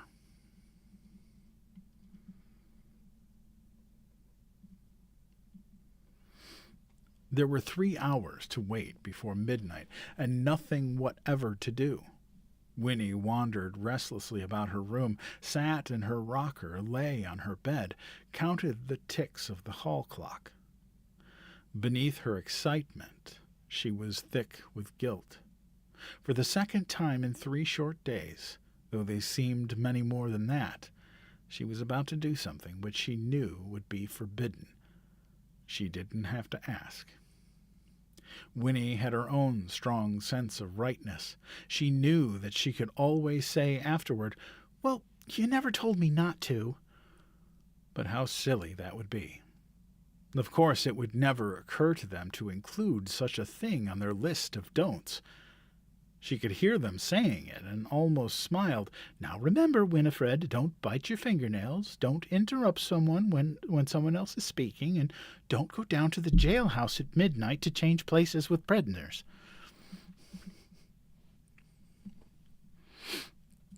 Still, it wasn't really funny. What would happen in the morning when the constable found her in the cell and had to bring her home for the second time? What would they say? Would they ever trust her again? Winnie squirmed, sitting in the rocker, and swallowed uncomfortably. Well, she would have to make them understand, somehow, without explaining. The hall clock chimed 11. Outside, the wind had stopped. Everything, it seemed, was waiting. Winnie lay down and closed her eyes.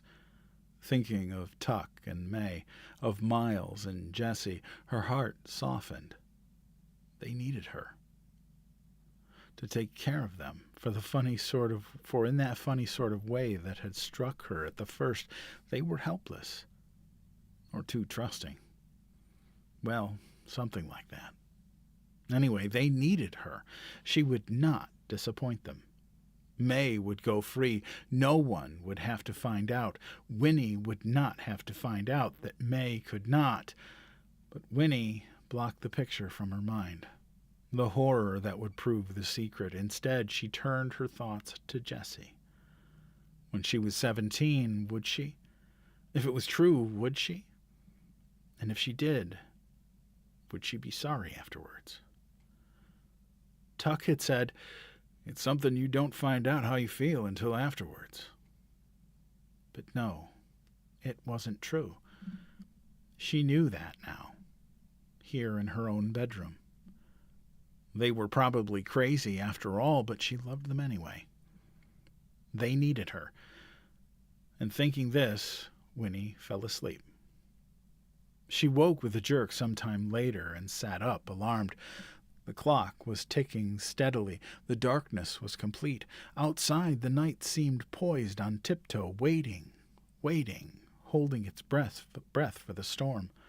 Winnie stole out to the hall and frowned at the clock face in the shadows, and at last she could make it out, for the black Roman numerals were just barely visible against their white ground. The brass hands glowed faintly. As she peered at them, the long hand snapped forward one more notch with a loud click. She had not missed her moment. It was 5 minutes to midnight.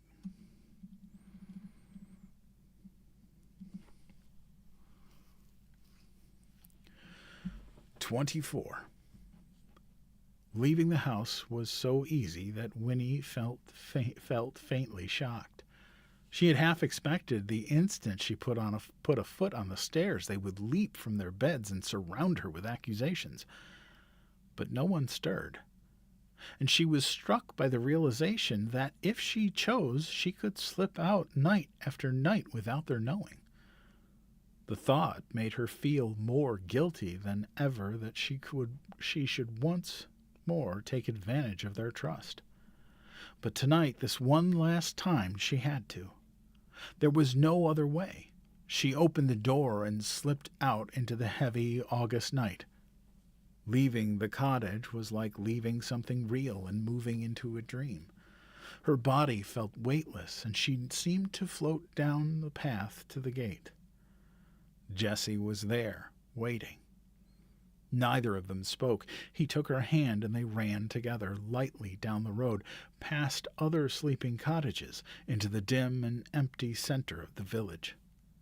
The big glass windows here were lidded eyes that didn't care, that barely saw them, barely gave them back reflections. The blacksmith's shop, the mill, the church, the stores, so busy and alive in daylight, were hunched, deserted now, dark piles and shapes without a purpose or meaning.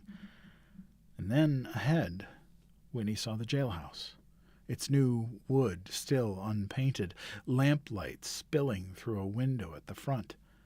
And there, in the cleared yard behind it, like a great L upside down, was the gallows.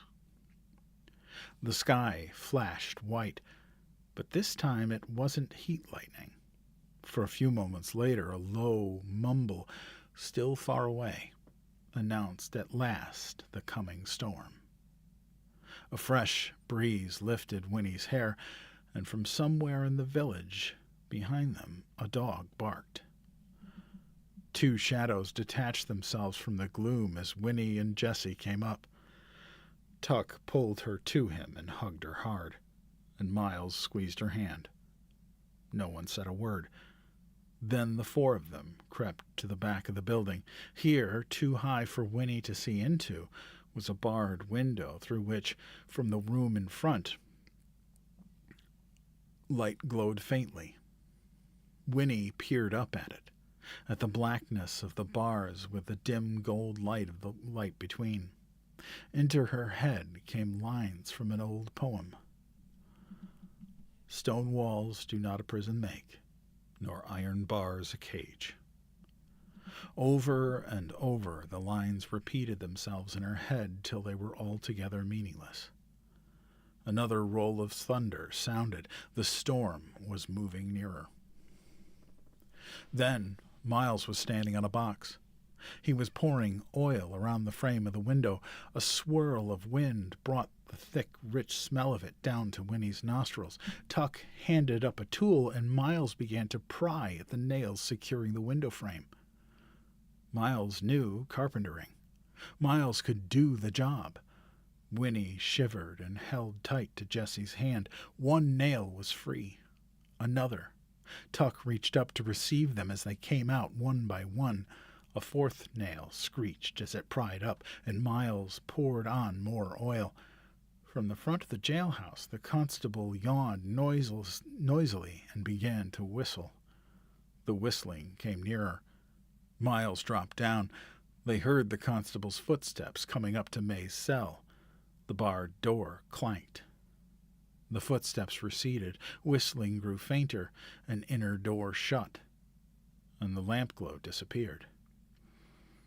At once Miles was up again and prying at the nails.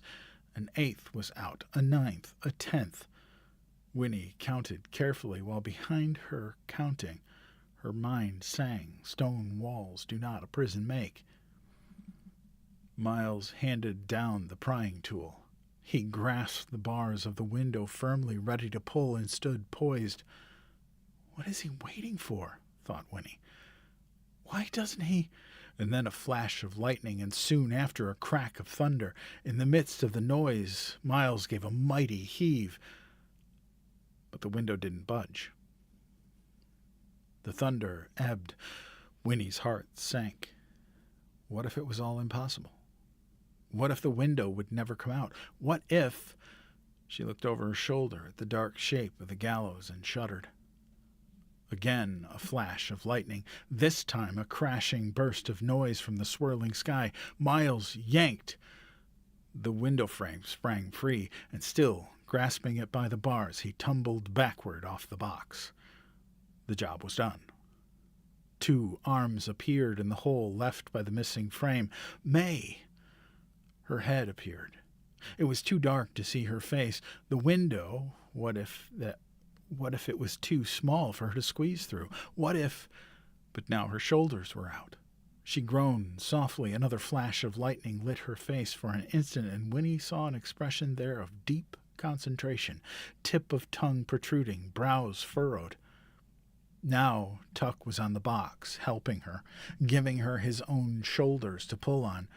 Miles and Jessie closed at his sides, arms outstretched, eager to receive her bulk. Her hips were free. Now, look out! But here she came, her skirts tearing on the rough edges of the boards, arms flailing, and they were all in a heap on the ground. Another crash of thunder muffled Jessie's bursting, exultant laugh. May was free. Winnie clasped her trembling hands thankfully, and then the first drop of rain plopped precisely on the tip of her nose. The Tucks untangled themselves and turned to her. One by one, as the rain began, they drew her to them and kissed her. One by one, she kissed them back. Was it rain on May's face, or Tuck's, or was it tears? Jessie was last. He put his arms around her and hugged her tight and whispered the single word, "Remember." Then Miles was on the box again, lifting her. Her hands grasped the edges of the window. This time she waited with him. When the thunder came, it tore the sky apart with its roar, and as it came, she pulled herself through and dropped to the cot inside, unharmed. She looked up at the open square and saw the frame with Miles's hands holding it. The next obliging roll of thunder saw it wedged once more into place, and then, would Miles put back the nails? She waited. Rain came in sheets now, riding the wind, flung crosswise through the night. Lightning crackled, a brilliant, jagged streak, and thunder rattled the little building. The tension on the parched earth eased and vanished. Winnie felt it go. The muscles of her stomach loosened, and all at once she was exhausted. Still she waited. Would Miles put back the nails? At last, standing tiptoe on the cot, she grasped the bars of the window, pulling herself up until she could see through. Rain blew into her face, but at the next flash of lightning, looking down, she saw that the yard was empty. And before the thunder followed, in a pause, the wind and rain held back for one brief moment. She thought she heard, fading in the distance, the tinkling little melody of the music box. The Tucks, her darling Tucks, were gone. 25. The first week of August was long over, and now, though autumn was still some weeks away, there was a feeling that the year had begun its downward arc, that the wheel was turning again, slowly now, but soon to go faster, turning once more in its changeless sweep of change. Winnie, standing at the fence in front of the Touch-Me-Not cottage, could hear the new note in the voices of the birds. Whole clouds of them lifted, chattering into the sky above the wood, and then settled, only to lift again. Across the road, goldenrod was coming into bloom, and an early drying milkweed had opened its rough pod, exposing a host of downy-headed seeds. As she watched, one of these detached itself into a sudden breeze and sailed sedately off, while others leaned from the pod as if to observe its departure. Winnie dropped down cross-legged into the grass. 2 weeks had gone by since the night of the storm, the night of May Tuck's escape. And May had not been found. There was no trace of her at all, or of Tuck or Miles or Jessie. Winnie was profoundly grateful for that, but she was also profoundly tired. It had been a trying 2 weeks. For the 100th time, she reviewed it all. How the constable had come into the cell soon after she had settled on the cot, and how he had let down a shutter over the window to keep the rain out, and then he had stood over her as she hunched under the blanket, her breath heavy, trying to look as large as possible. Finally he had gone away and not come back till morning. She had not dared to sleep for fear she would kick off the blanket and give herself away, give the tucks away, unwittingly. So she had lain there, pulse thudding, eyes wide open. She would never forget the rattle of the rain on the jailhouse roof, or the smell of wet wood, or the darkness that had saved them all, or how difficult it was to not cough. She had wanted to cough as soon as it occurred to her that she mustn't, and she passed a long hour trying to swallow away the tickle that perversely constricted her throat. And she would never forget the crash outside that made her heart race, though she could not investigate, and did not until morning, when on the way home she saw that the gallows had blown over in the wind. But oh, it made her tremble still to remember the constable's face when he found her. She had heard first a bustling in the front of the jail, and smelled fresh coffee, and had sat up, stiff with apprehension. Then the inner door opened. The door she now saw which separated the office from the pair of cells, and in the light that streamed before him, the constable appeared, carrying a breakfast tray. He was whistling cheerfully. He came up to the barred door of her cell and looked in, and his whistling died on his lips as if it had run down and needed to be wound up again. But his comical astonishment lasted for a moment only, and then his face flushed red with anger. Winnie had sat on the cot, her eyes downcast, feeling very small, and very like a criminal. In fact, he was soon shouting that if she were older, he'd have kept her there. And it was a crime, what she had done. She was an accomplice. She had helped a murderer escape. She was, in fact, a criminal, but too young to be punished by the law. Worse luck, he told her, for she badly needed punishing. She was released then into the custody of her mother and father, and these new words, accomplice and custody, chilled her blood. Over and over they asked her, shocked at first, then wistful, why she had done such a thing. Why? She was their daughter. They had trusted her. They had tried to bring her up properly with a true sense of right and wrong. They did not understand. When she finally had sobbed the only truth there was into her mother's shoulder, the only explanation, the Tucks were her friends. She had done it because in spite of everything she loved them. This, of all things, her family understood. And afterward they drew together staunchly around her. It was hard for them in the village, Winnie knew it was, and the knowledge gave her pain, for they were proud, and she had shamed them. Still, this side of the affair was not without its benefits, at least for Winnie. Though she was confined to the yard indefinitely and could go nowhere, not even with her mother or her grandmother, the other children wandered by to look at her, to talk to her through the fence. They were impressed by what she had done. She was a figure of romance to them now, where before she had been too neat, too prissy, almost somehow too clean to be a real friend. Winnie sighed and plucked at the grass around her ankles. School would be open soon. It wouldn't be so bad. In fact, she thought as her spirits lifted, this year it'd be rather nice. And then 2 things happened. First of all, the toad appeared out of the weeds, on her side of the road this time. It bounced out of a cover of the old dandelion leaves and landed, plop, just beyond the fence. If she had reached her hand through the bars, she could have touched it. And next, a large brown dog with easy gait and dangling tongue came loping down the road toward them. He stopped opposite the fence and looked at Winnie with a friendly swish of his tail. And then he saw the toad. At once he began to bark, his eyes bright.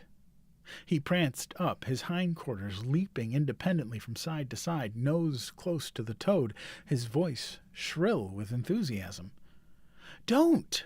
cried Winnie, leaping to her feet and flapping her arms. "Go away, dog! Stop that! Go away! Shoo!"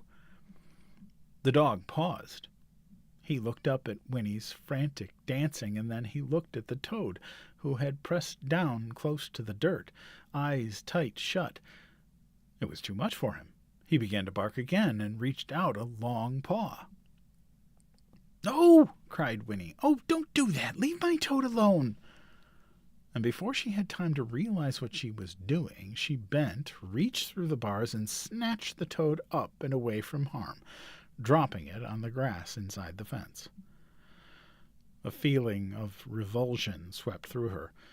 While the dog whined, pawing uselessly at the fence, she stood rigid, staring at the toad, wiping her hand again and again on the skirt of her dress. Then she remembered the actual feel of the toad, and the revulsion passed. She knelt and touched the skin of its back. It was rough and soft, both at once, and cool. When he stood up and looked at the dog, he was waiting outside the fence, his head on one side, peering at her longingly.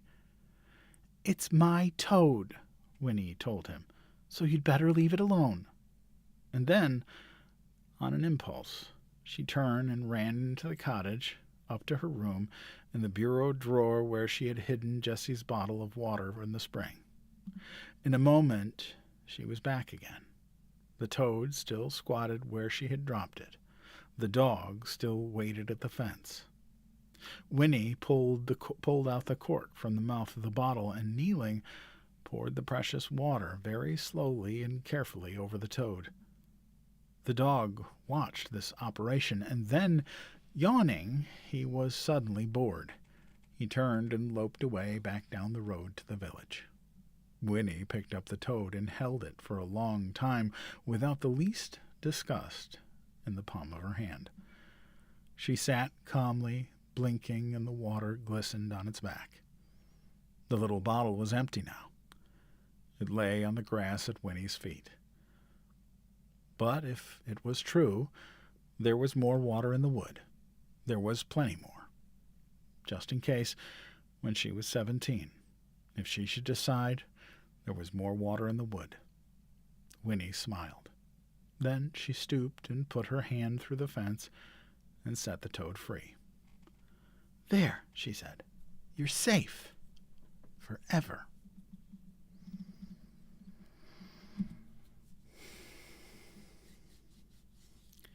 Epilogue. The sign said, "Welcome to Tree Gap." But it was hard to believe that this was really Tree Gap. The main street hadn't changed so very much, but there were many other streets now, crossing the main street. The road itself was blacktopped. There was a white line painted down its center. May and Tuck, on the seat of a clattering wooden wagon, bumped slowly into Tree Gap behind the fat old horse. They had seen continuous change and were accustomed to it. But here it seemed shocking and sad. "Look," said Tuck. "Look, May. Ain't that where the wood used to be? It's gone. Not a stick or a stump left. And her cottage, that's gone too." It was very hard to recognize anything. But from the little hill which had once lain outside the village and was now very much a part of it, they thought they could figure things out. "Yes," said May. "That's where it was. I do believe. Of course, it's been so long since we was here, I can't tell for certain." There was a gas station there now. A young man in greasy overalls was polishing the windshield of a wide and rusty Hudson automobile. As May and Tuck rolled past, the young man grinned and said to the driver of the Hudson who lounged at the wheel, "Looky there, in from the country for a big time." And they chuckled together. May and Tuck clattered on into the village proper, past a Catholic mixture of houses, which soon gave way to shops and other places of business. A hot dog stand, a dry cleaner, a pharmacy, a 5 and 10, another gas station, a tall, white frame building with a pleasant veranda, the Tree Gap Hotel, family dining, easy rates. The post office. Beyond that, the jailhouse, but a larger jailhouse now, painted brown, with an office for the county clerk. A black and white police car was parked in front, with a red glass searchlight on its roof and a radio antenna, like a buggy whip fastened to the windshield. May glanced at the jailhouse, but looked away quickly. "See beyond there?" she said, pointing. "That diner. Let's stop there and get a cup of coffee, all right?" "All right," said Tuck. "Maybe they'll know something." Inside, the diner gleamed with chrome and smelled like linoleum and ketchup. May and Tuck took seats on rumbling swivel stools at the long counter. The counterman emerged from the kitchen at the rear and sized them up expertly. They looked all right, a little queer maybe, their clothes especially, but honest. He slapped a cardboard menu down in front of them and leaned on the foaming orangeade cooler. "You folks from off?" he asked. "Yep," said Tuck, "just passing through." "Sure," said the counterman. "Say," said Tuck cautiously, fingering the menu, "didn't there used to be a wood once down the other side of town?" "Sure," said the counterman. "Had a big electrical storm, though, about 3 years ago now or abouts. Big tree got hit by lightning. Split right down the middle. Caught fire and everything. Tore up the ground, too. Had to bulldozer all out." "Oh," said Tuck. He and May exchanged glances. "Coffee, please," said May. "Black for both of us." "Sure," said the counterman. He took the menu away, poured coffee into the thick pottery mugs, and leaned again on the orangeade cooler. "Used to be a freshwater spring in that wood," said Tuck boldly, sipping his coffee.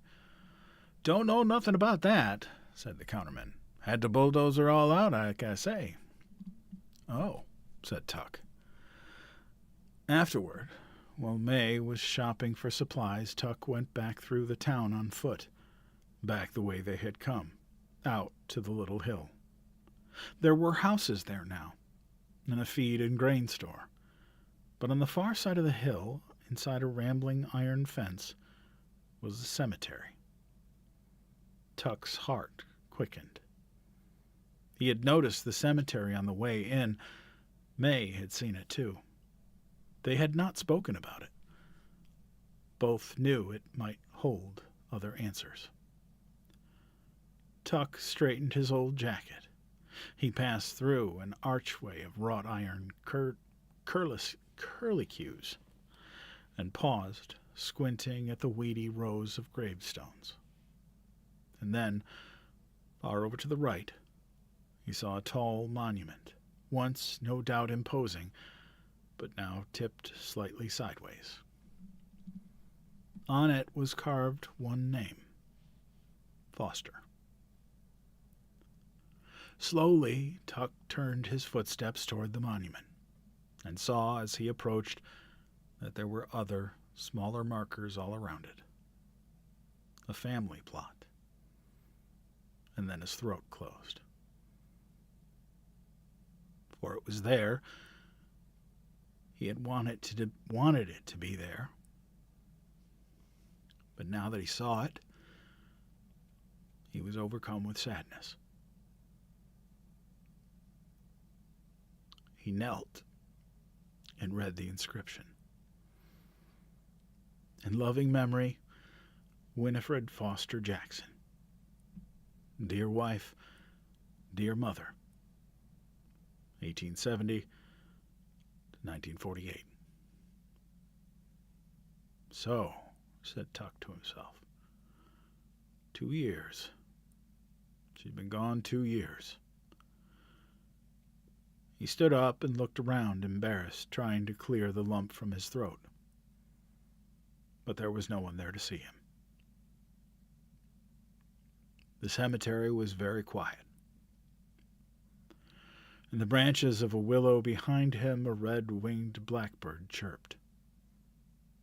Tuck wiped his eyes hastily. Then he straightened his jacket again and drew up his hand in a brief salute. "Good girl," he said aloud. And then he turned and left the cemetery, walking quickly. Later, as he and May rolled out of Tree Gap, May said softly without looking at him, "She's gone." Tuck nodded. "She's gone," he answered. There was a long moment of silence between them. And then May said, "Poor Jessie." "He knowed it, though," said Tuck. "At least he knowed she wasn't coming. We all knew that, a long time ago." "Just the same," said May. She sighed. And then she sat up a little straighter. "Well, where to now, Tuck? No need to come back here no more." "That's so," said Tuck. "Let's just head on out this way. We'll locate something." "All right," said May. And then she put a hand on his arm and pointed. "Look out for that toad." Tuck had seen it too. He reined the horse and climbed down from the wagon. The toad was squatting in the middle of the road, quite unconcerned. In the other lane, a pickup truck rattled by, and against the breeze it made, the toad shut its eyes tightly. But it did not move. Tuck waited till the truck had passed, and then he picked up the toad and carried it to the weeds along the road's edge. "Burnful thing must think it's going to live forever," he said to May.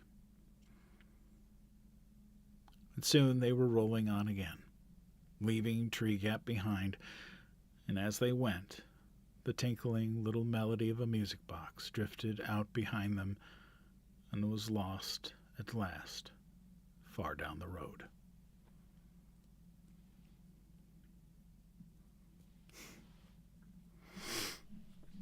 Oh, God damn it, I gotta stop picking these freaking stories. Shit. Oh, good Lord. You're very welcome. Well, I'll be honest with you, this was a cold read for me. I've never read the story before. And when I read the synopsis of it, I was wondering if it was going to get me. And it did.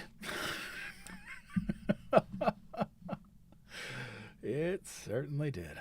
Oh, I'm not ashamed. You guys have seen me. You've seen me do worse than that. Everybody remember Bridge to Terabithia or Charlotte's Web? When I had to actually stop the live because I was in such a state.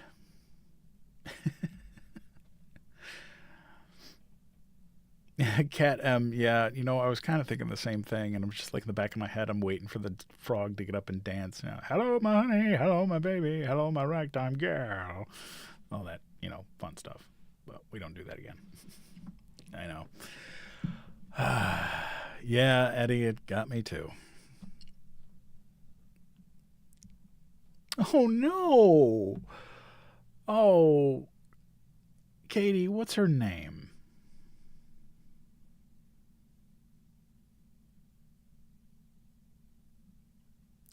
You know what? My oldest daughter is named Sophia. Sophia is a wonderful name. Well, Sophia, thank you for listening. I know it had a little bit of a sad ending, but you know what? It's still, in a way, happy. And I'm glad you were here to listen.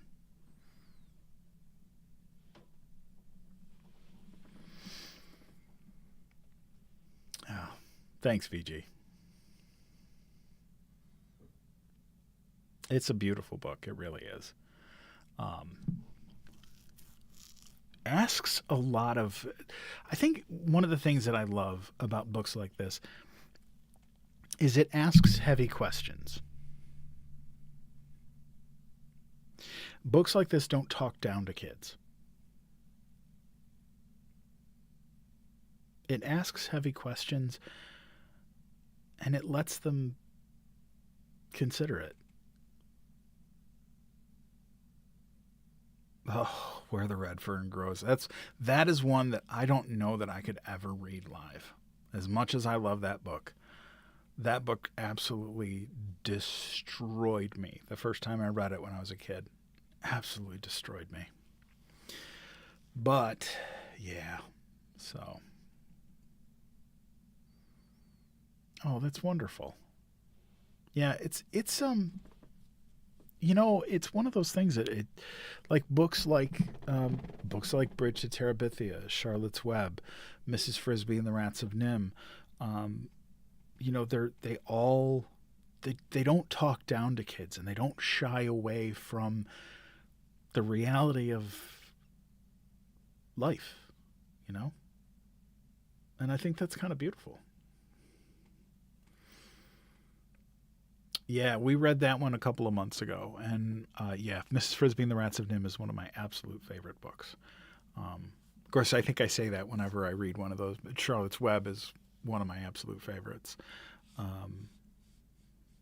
But yeah.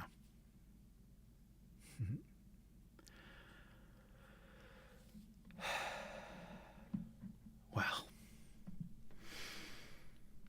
I am so glad that you guys hung out with me tonight and finished the story with me. It is absolutely an honor to be able to read these stories to you guys.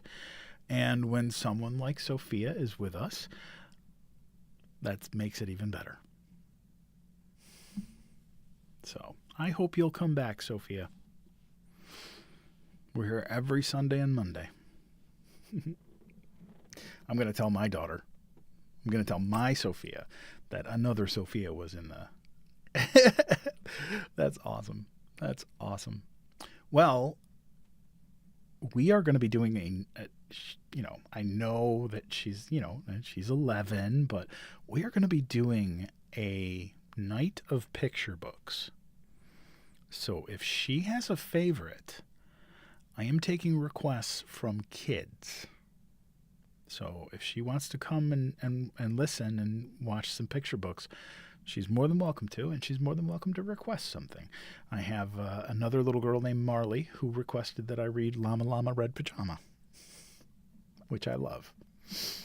So I would be absolutely thrilled.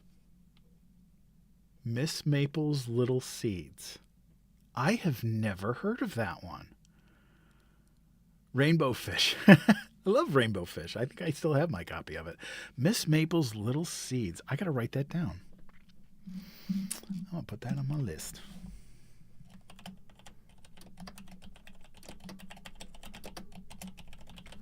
All right. And Rainbow Fish.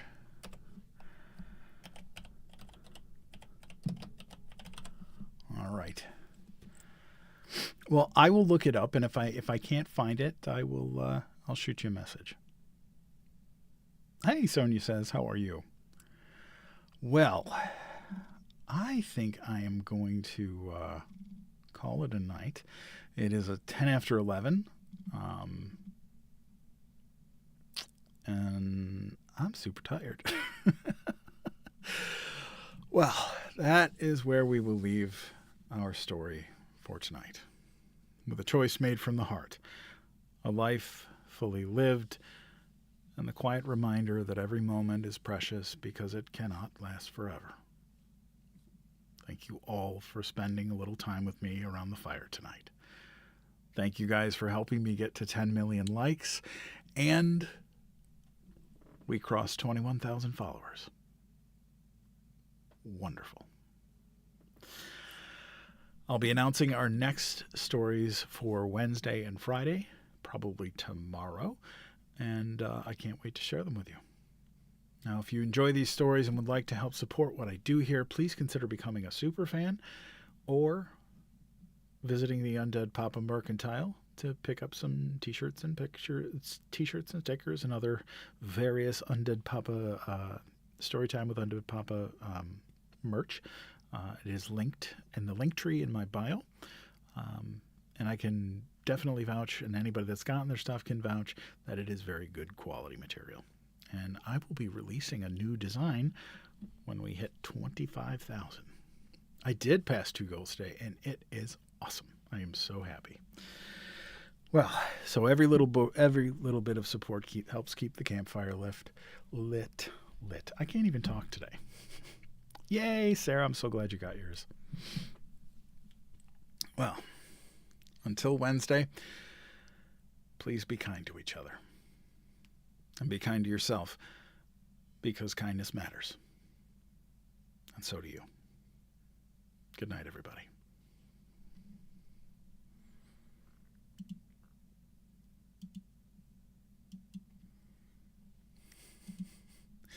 And good night over there on the tubes. I appreciate you guys. I see that there's 3 of you watching. And I will see you again on Wednesday.